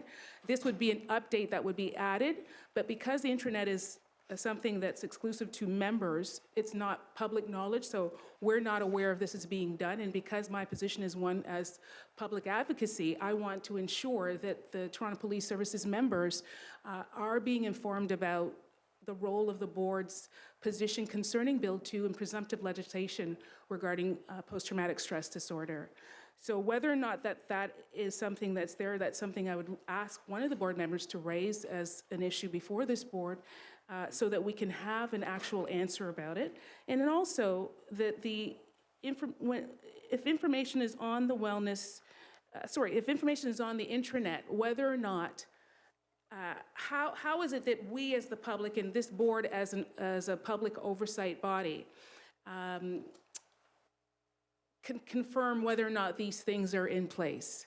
So when it's on the internet, again, that's exclusive, and I think we've raised this numerous times with the board about information that's made available to member services. It should be available to the public so that, for example, if a police officer or another member of Toronto Police Services has issues that need to be raised, they should have access to knowledge of that information without having to be at work to access that information. They should be able to do it from home. If they want to follow protocol or processes in order to access health, anything like that should be accessible outside of confines within police services. So we're still following up about that same issue, and I would love for a board member to raise that forward, please.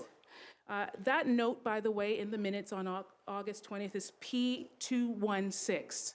So for reference, anyone can go back and look at that information.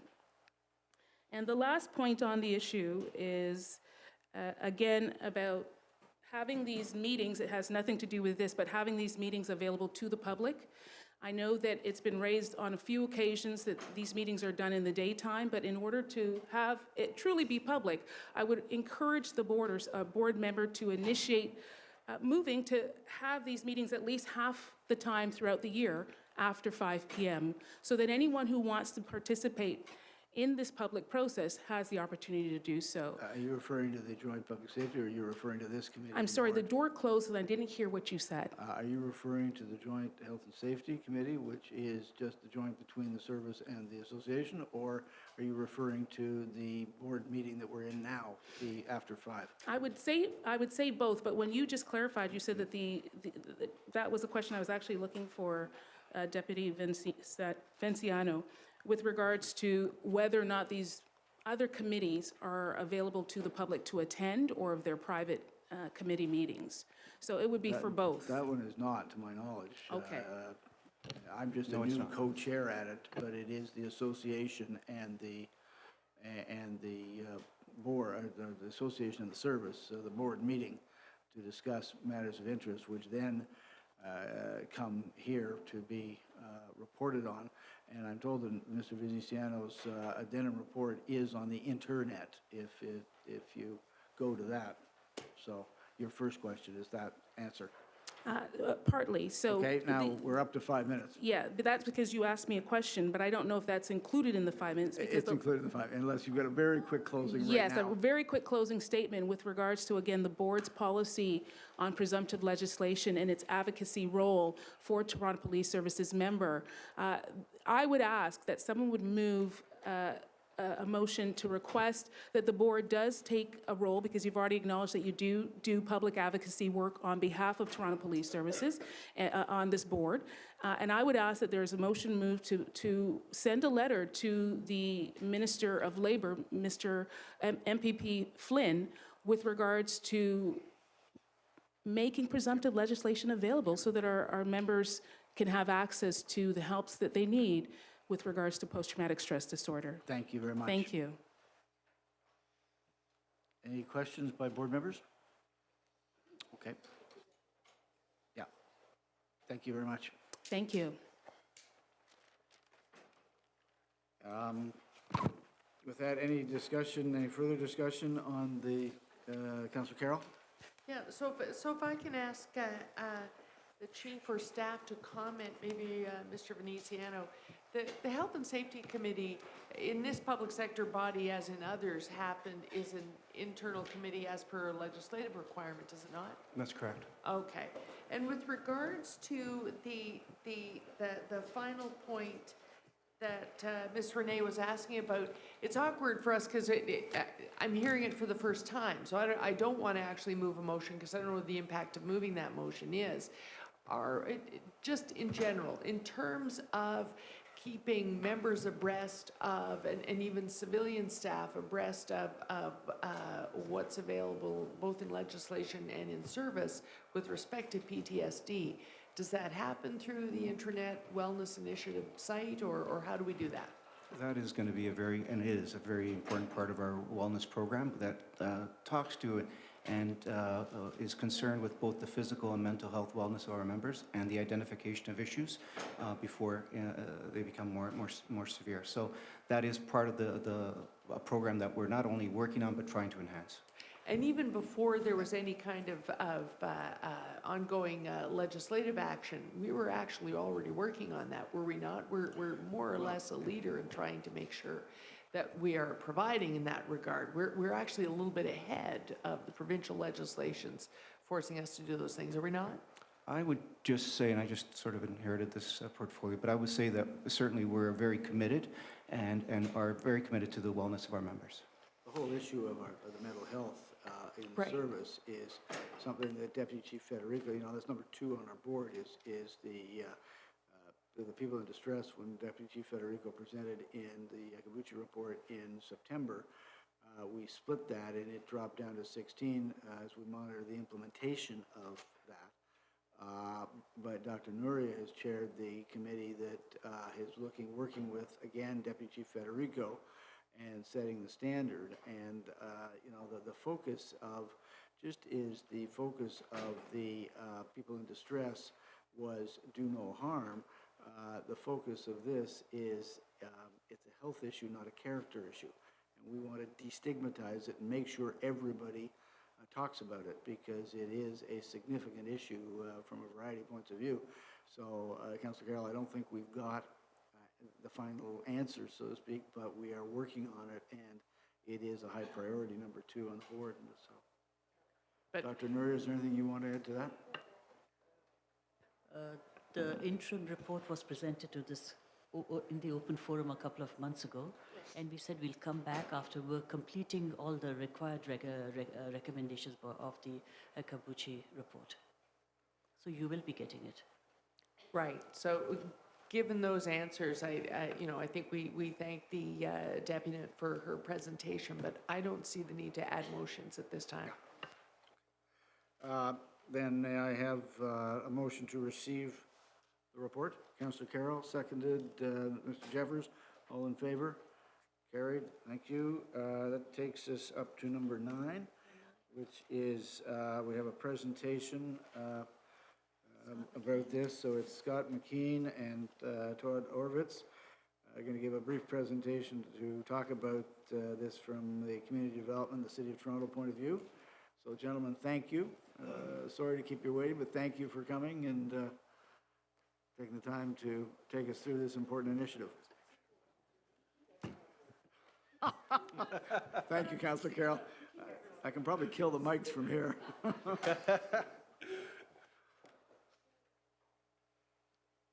Thank you, gentlemen. Thank you.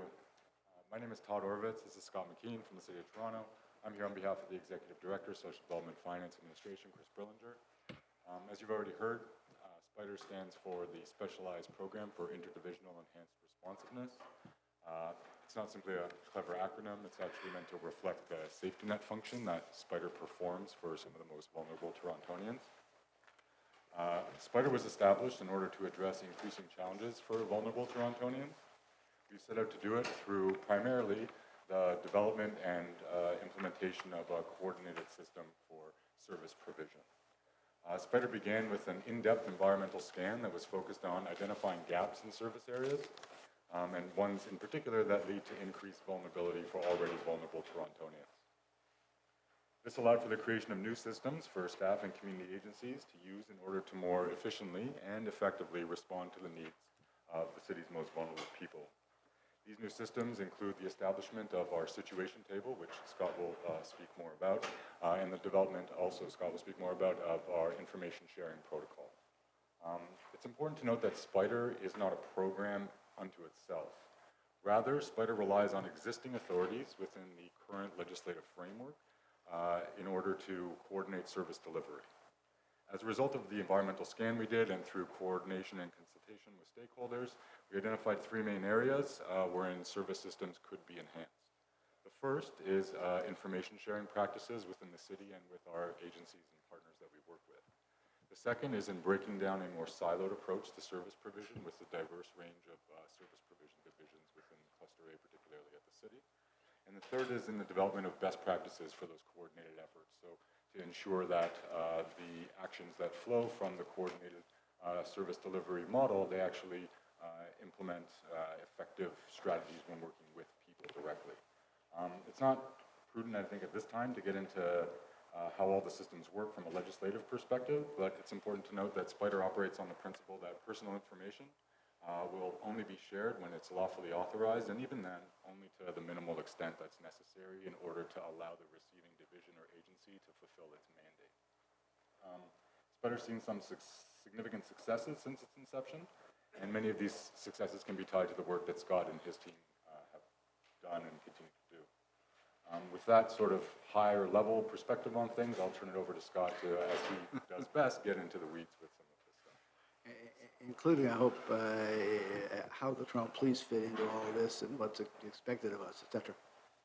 For sure, I'll definitely touch upon that. Thanks, Scott. Thank you for having me here today and having us here today. And my name is Scott McKean, and I'm the Manager of Community Development for the City of Toronto, and I lead our neighborhood strategies, our community crisis response approaches, and our collaborative risk-driven approaches, which is in partnership with Toronto Police. Spider is a direct connection point to some work that we've been doing with Toronto Police Service and United Way in Rexdale, which I'll touch upon today. So thank you for having us here. Todd had mentioned, first of all, the safety net in which we try to create with Spider and the tools that it's allowed us to utilize within the city. Specifically, what we're trying to address is the vulnerabilities in individual faces. And for us at the city, that's the interaction between the challenges one faces and sort of the resources they interact with when dealing with those challenges. And if an individual's resiliency or if an individual's ability to cope or surpass those challenges isn't sort of dealt with in context with those resources and the available information in that situation in its entirety, it can result in gaps of service. And from our experience with Spider, those gaps in services can result in tremendous immediate or chronic risks. Spider has worked across the following areas to sort of make changes, and this is where the program really focuses in on. The first one, which was service coordination. So a situation table has been struck internally in the city. We have some external providers there, and we look at sort of, innovative ways to leverage the experiences of some of the human service professionals to mitigate risks that are emerging. And some of the risks I'm talking about are specific to people, their properties, and their neighbors. And so the situation table is like really at the core of Spider, and it's governed by a very disciplined approach, an approach that we co-developed with Toronto Police in Rexdale and have added further innovations inside the city to apply to our divisional structure. And it allows us to mobilize immediate, coordinated responses, and the process is governed by an information sharing protocol that applies to all applicable legislation and the law. By utilizing tools, we can actually coordinate services. Then we look at situation management. A lot of times in our human services, we deal with individuals, or we deal with we talk about one specific person, but around a person is a situation. But in order for us to leverage the tools and mandates that we have to look at all elements of that situation. So Spider has been mobilizing intersectoral responses to intervene in those situations. Referring to the safety net that Todd spoke about, we try to mobilize creatively using multiple stakeholders, multiple lenses, and multiple pieces of information in a particular story involving a situation. situations that officers face on a daily basis when they go to the same house repeatedly, time and time again, or human service providers, again, going. We're trying to break down the siloed approach to that and get to one sort of core way of integrating services together. We've seen situations such as problematic hoarding, dilapidated properties. We've seen situations of increased addiction, a lot of mental health related issues that are leading to risks, prostitution, and some other devastating things. We've been able to be creative because we have advanced and accelerated information sharing practices and creativity in the will of people involved to actually just solve problems. We are collecting new data as a result of SPIDER, and data that we haven't collected as a city before. And so that's enabling us to look at increasing our capacity to reduce these risks before they can happen. We're looking at system reform. So the data tools that we have are allowing us to sort of, take the experiences of a frontline officer or human service worker and validate that through the data that we're collecting and look at sort of operational enhancements or system level reform to address some of these situations. For example, in our situation specific to hoarding, there are hoarding responses in the city of Toronto, but a lot of the hoarding providers out there have deemed that there's a necessary need to come together and design an overarching model to respond to that. That's one of many examples that's been coming up through SPIDER. And then we've been looking at capacity building for the sector.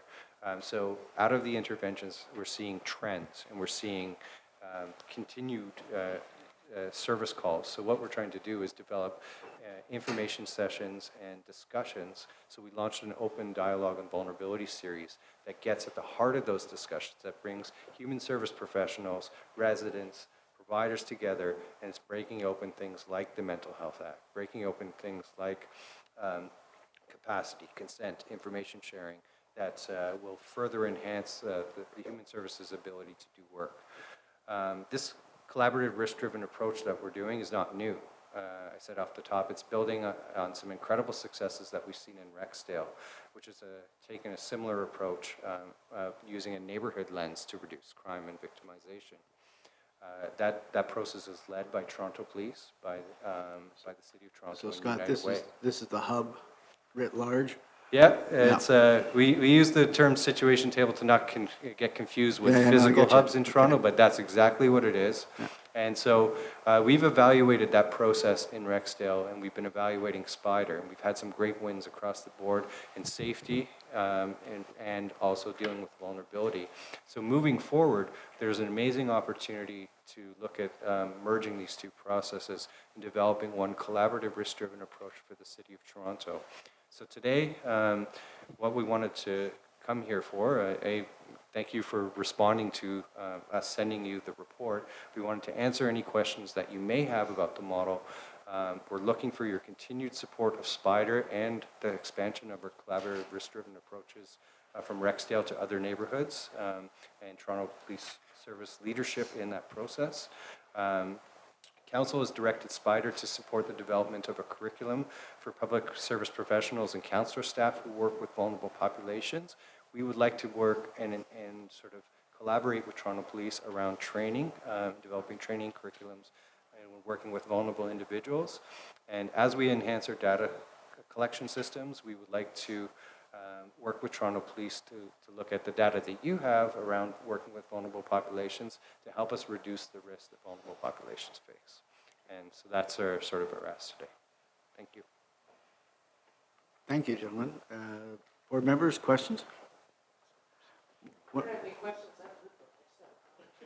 Well, one of the things that strikes me, I mean, we're embarking on transformational change to implement the various reports that we've had, and one of the things we're talking about is how we work more closely with the communities. So I think this is, timely, and we'll want to be drawing on your input as we go forward. We're probably about to announce the makeup of the committee certainly by the end of the month, probably next week. So I think we'd be very interested in drawing upon the knowledge that you got as we look at some of these things, working more closely with the community. Councillor Carroll, did you have something? Just a comment, because if we're referring it to the task force to make sure that it continues to be supported and the training and it continues. No, I think we're going to continue, we're going to support it, but I'm interested in the inputs they have as we talk to our task force, so we'll work more closely with the community. Maybe this needs to be forwarded to, when we start to talk about the sort of governance going forward, because you can see where once the task force begins, we'll just start referring everything to it, and it'll become a shadow police board. I don't want to lose sight of it, though, and I want it to be really top of mind. I can see where if you didn't have a situation that had been rescued by spider approach, you might say, oh, here's another fancy and acronym named program from another public sector organization. I lived it. I was one of the earliest files. And I don't know if Chief Saunders would be aware of it, because it is so effectively resolved in so many ways, the situation that was existing in my ward, that he might not even be aware at this point that 2 years ago, it was simply the vortex into which all Division 33 officers are being sucked. It was such a big, user of their time. And there was work going on at the municipal level. Mental health issue was there, so there was public health. And as often happens, all the different skills of all the neighbors around the situation were being brought to bear. So you had a psychiatric nurse calling every division possible and pulling them all in. She was doing her own little spider approach, but with none of the type of protocol approach that Spider now has to make sure that we're clear what information can I share with you and with you and with you. And the division just wanted to know that if they kept showing up and responding, that it wasn't all for naught, that there was something going on to physically resolve the situation on the city side. And that literally festered for about 3 years until finally this approach was taken in its early days. And it is a very calm situation right now from the perspective of the community. The subject still has their issues, but it is such an effective management of the file so that the health of that individual is being taken care of, but more importantly, the ability to be responding to all the other issues that needed to be responded to in the community are now possible to respond to. It's freed up all that time. And that's sort of like the hub approach within policing. But these are the issues where it requires all these responses from all those other city bodies. This is the wave of the future. When people say, oh, municipal governments are so siloed, we can now point to Spider and say, we do know how to break down silos. We've done it. We do it. So I just want to make sure that within the task force, the ability to continue to train and improve on this initiative doesn't get lost in the shuffle. Yeah.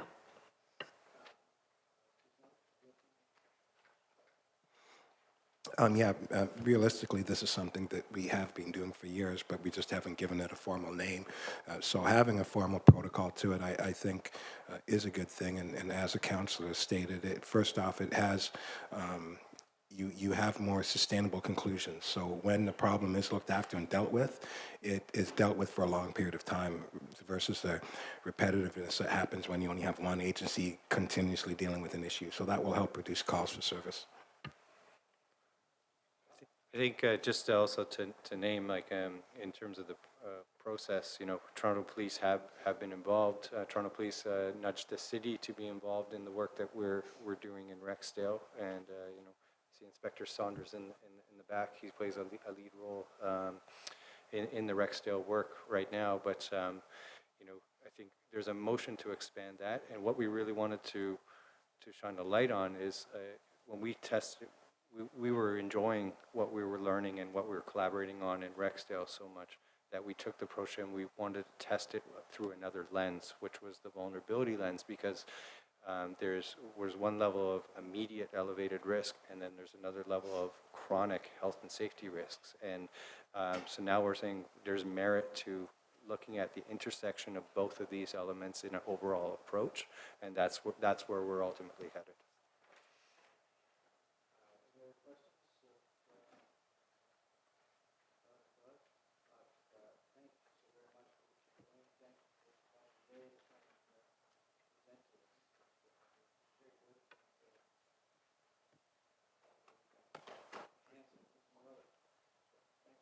Thank you.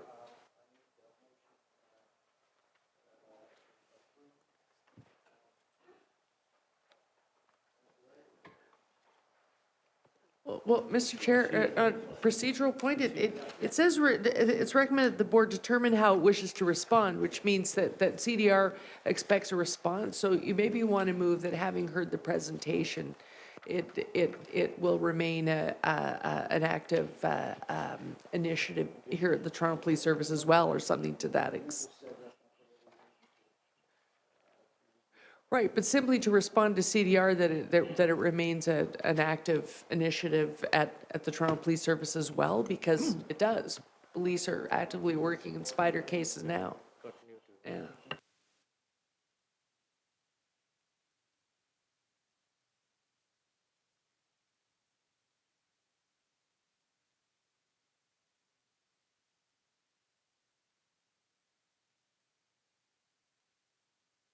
Reminded my microphone. So I'm putting forward, Councillor Carroll, a motion that Toronto Police Service continue to support the Spider Initiative and look forward to enhancing it in the future. Proposed by Councillor Carroll, seconded by Councillor Lee. Any further discussion? All in favor?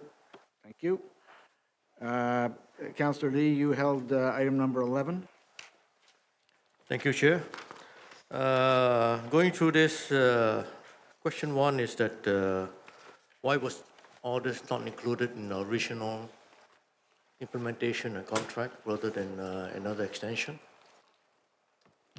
When this project was approved, Councillor, one of the things that we did, or we expected, is that we would need about 5 additional staff to actually support and maintain the system moving forward. We didn't want to invest in those staff until we knew exactly what was going to happen. So what's before you today is now a conclusion that we've reached in terms of we've used outside resources. We need to use outside resources to continue. Recognizing that we're going to need some internal capacity to do that. If you look at the recommendations, 2 are for ongoing requirements that we're going to need, and 1 is for a one-off, and that's the property and evidence management system. What we're doing there is actually consolidating 3 systems into 1 that will reduce our support requirements. So really, this was not part of the original project from a sustainability perspective. Obviously, this system is so big that it required more work than what we first estimated. We still, though, did deliver the project well under budget, as you know, about 3.3 million.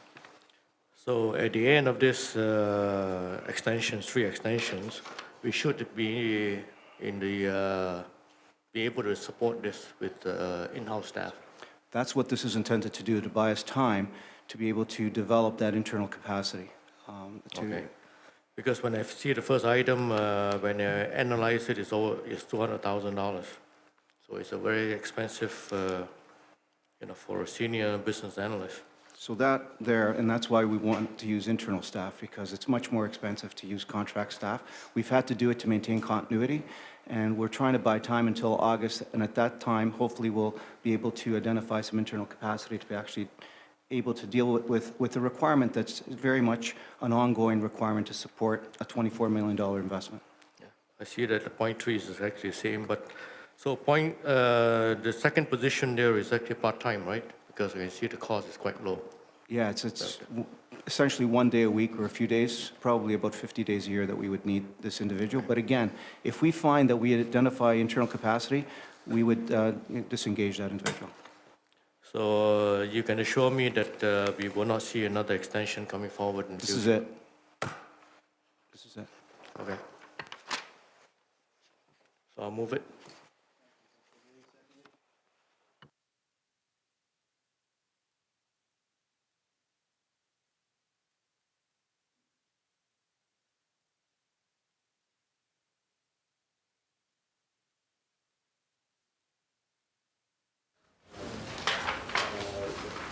services listed by the comments requested, so we have a motion to it.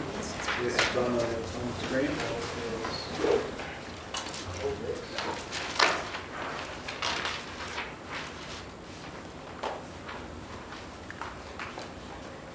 Well, you see the correspondence from the TPA for it back to committee, conjunction, et cetera. So that's in place of adopting the amendments today? Yeah, yeah. So it's a tweak on so yes, so that's a tweak on them in effect, and so it's take their input, come back. Can I propose that? Okay, that's what I propose. Do I have a seconder? Is there any more questions? Seconder, Councillor Lee. All in favor? Carried unanimously. I think we have one more item here, and that is Deirdre, item 13, and there is a deposition.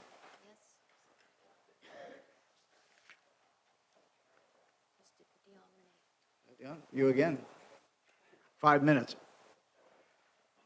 No questions. It's, you tell us.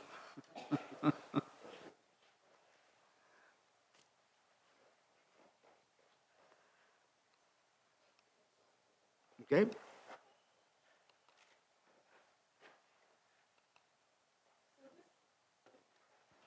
This letter is from the Honorable Minister Yasser Naqvi with regards to the changes that are happening within the Police Services Act. In particular, I want everyone's attention to be drawn to the third paragraph where it says, generally, the strategy represents the biggest transformation of policing in Ontario in 25 years, helping communities to develop local solutions to improve public safety and overall community well-being. This involves using evidence and experience to improve outcomes and continuing our well-established collaborative partnerships that include police and other sectors such as education, healthcare, and social services to make communities safer. We have also been looking across other jurisdictions to discover innovative solutions and identify best practices.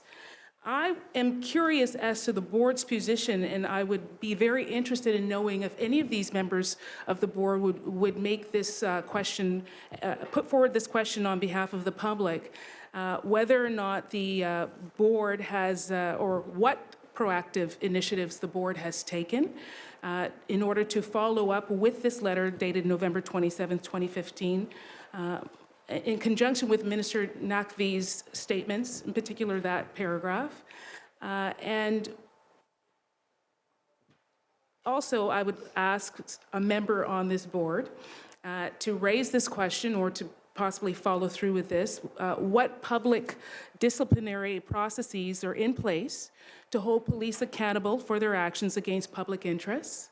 And the third would be, respectfully again, asking a member of this board to raise forward what this board has in place with regards to whistleblower protections that are in place for police services members raising concerns that would be of public interest.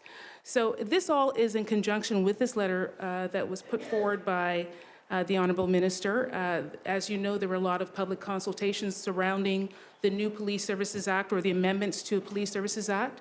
And certainly these issues that I have raised are issues that are fundamental and of public interest. So I'm wondering what this public oversight is doing with regards to the issues that I've raised. Thank you very much for your input. This letter from the minister is in response to the letter that we sent to him indicating our concern in certain aspects. But as you know, the Police Services Act is going to be under review this year, as it states last time 1990, 25 years ago. So there are a number of things, and we were just pointing out to him one particular concern, but we as an organization, I suspect we're going forward, will be engaged fully in those discussions. So thank you very much for your input. Board members, any questions of the deputy before we? Okay. If not, again, thank you very much for your input. I think you'll find this on the discussion a lot this year throughout the board meetings, because as we go forward and it becomes clear which areas, you know, the various boards around the province are looking at and the various feedback, it's going to be an ongoing discussion, so you'll hear about it, I suspect, at most board meetings throughout 16. So thank you again for your input. Mayor Tory? I think Renee understands, we actually initiated this correspondence, so I think that can give you a level of confidence going away that we have interest in some of the issues you referred to. And he wrote back and talked about a broader series of issues, but I think the chair is right. Our lack of questioning on it today, we started this with him, so he's really responding to our letter. So we will be actively interested in his review that he talks about in the letter. But and I know it's not a back and forth when a deputation is made, but it's just out of curiosity for the public, is whether or not the board is taking initiatives without having to wait for the Police Services Act to be amended on the 3 questions that I raised with regards to proactive initiatives with regards to accountability and disciplinary processes, and also with whistleblower protections for members of the services who want to bring forward issues of public interest. Those are very fundamental, and I would like to know whether or not a board member can raise those questions so that we can have an answer to that. Well, again, Thank you for your input. And you can be assured that we're reviewing all of these things, so we welcome the input. Thank you. Thank you. I don't know, any other business to come before the board? If not, yes, if not, may I have a motion to adjourn the meeting? Dr. Nuria, second by Councillor Lee. All in favor? Any contrary? Thank you very much, and thank you, everybody, for coming. I would remind board members that we're going to resume upstairs right now. Yes, we said that when we came down. Hopefully, it won't be long. Okay? One of us spilled water all over my notes. I know.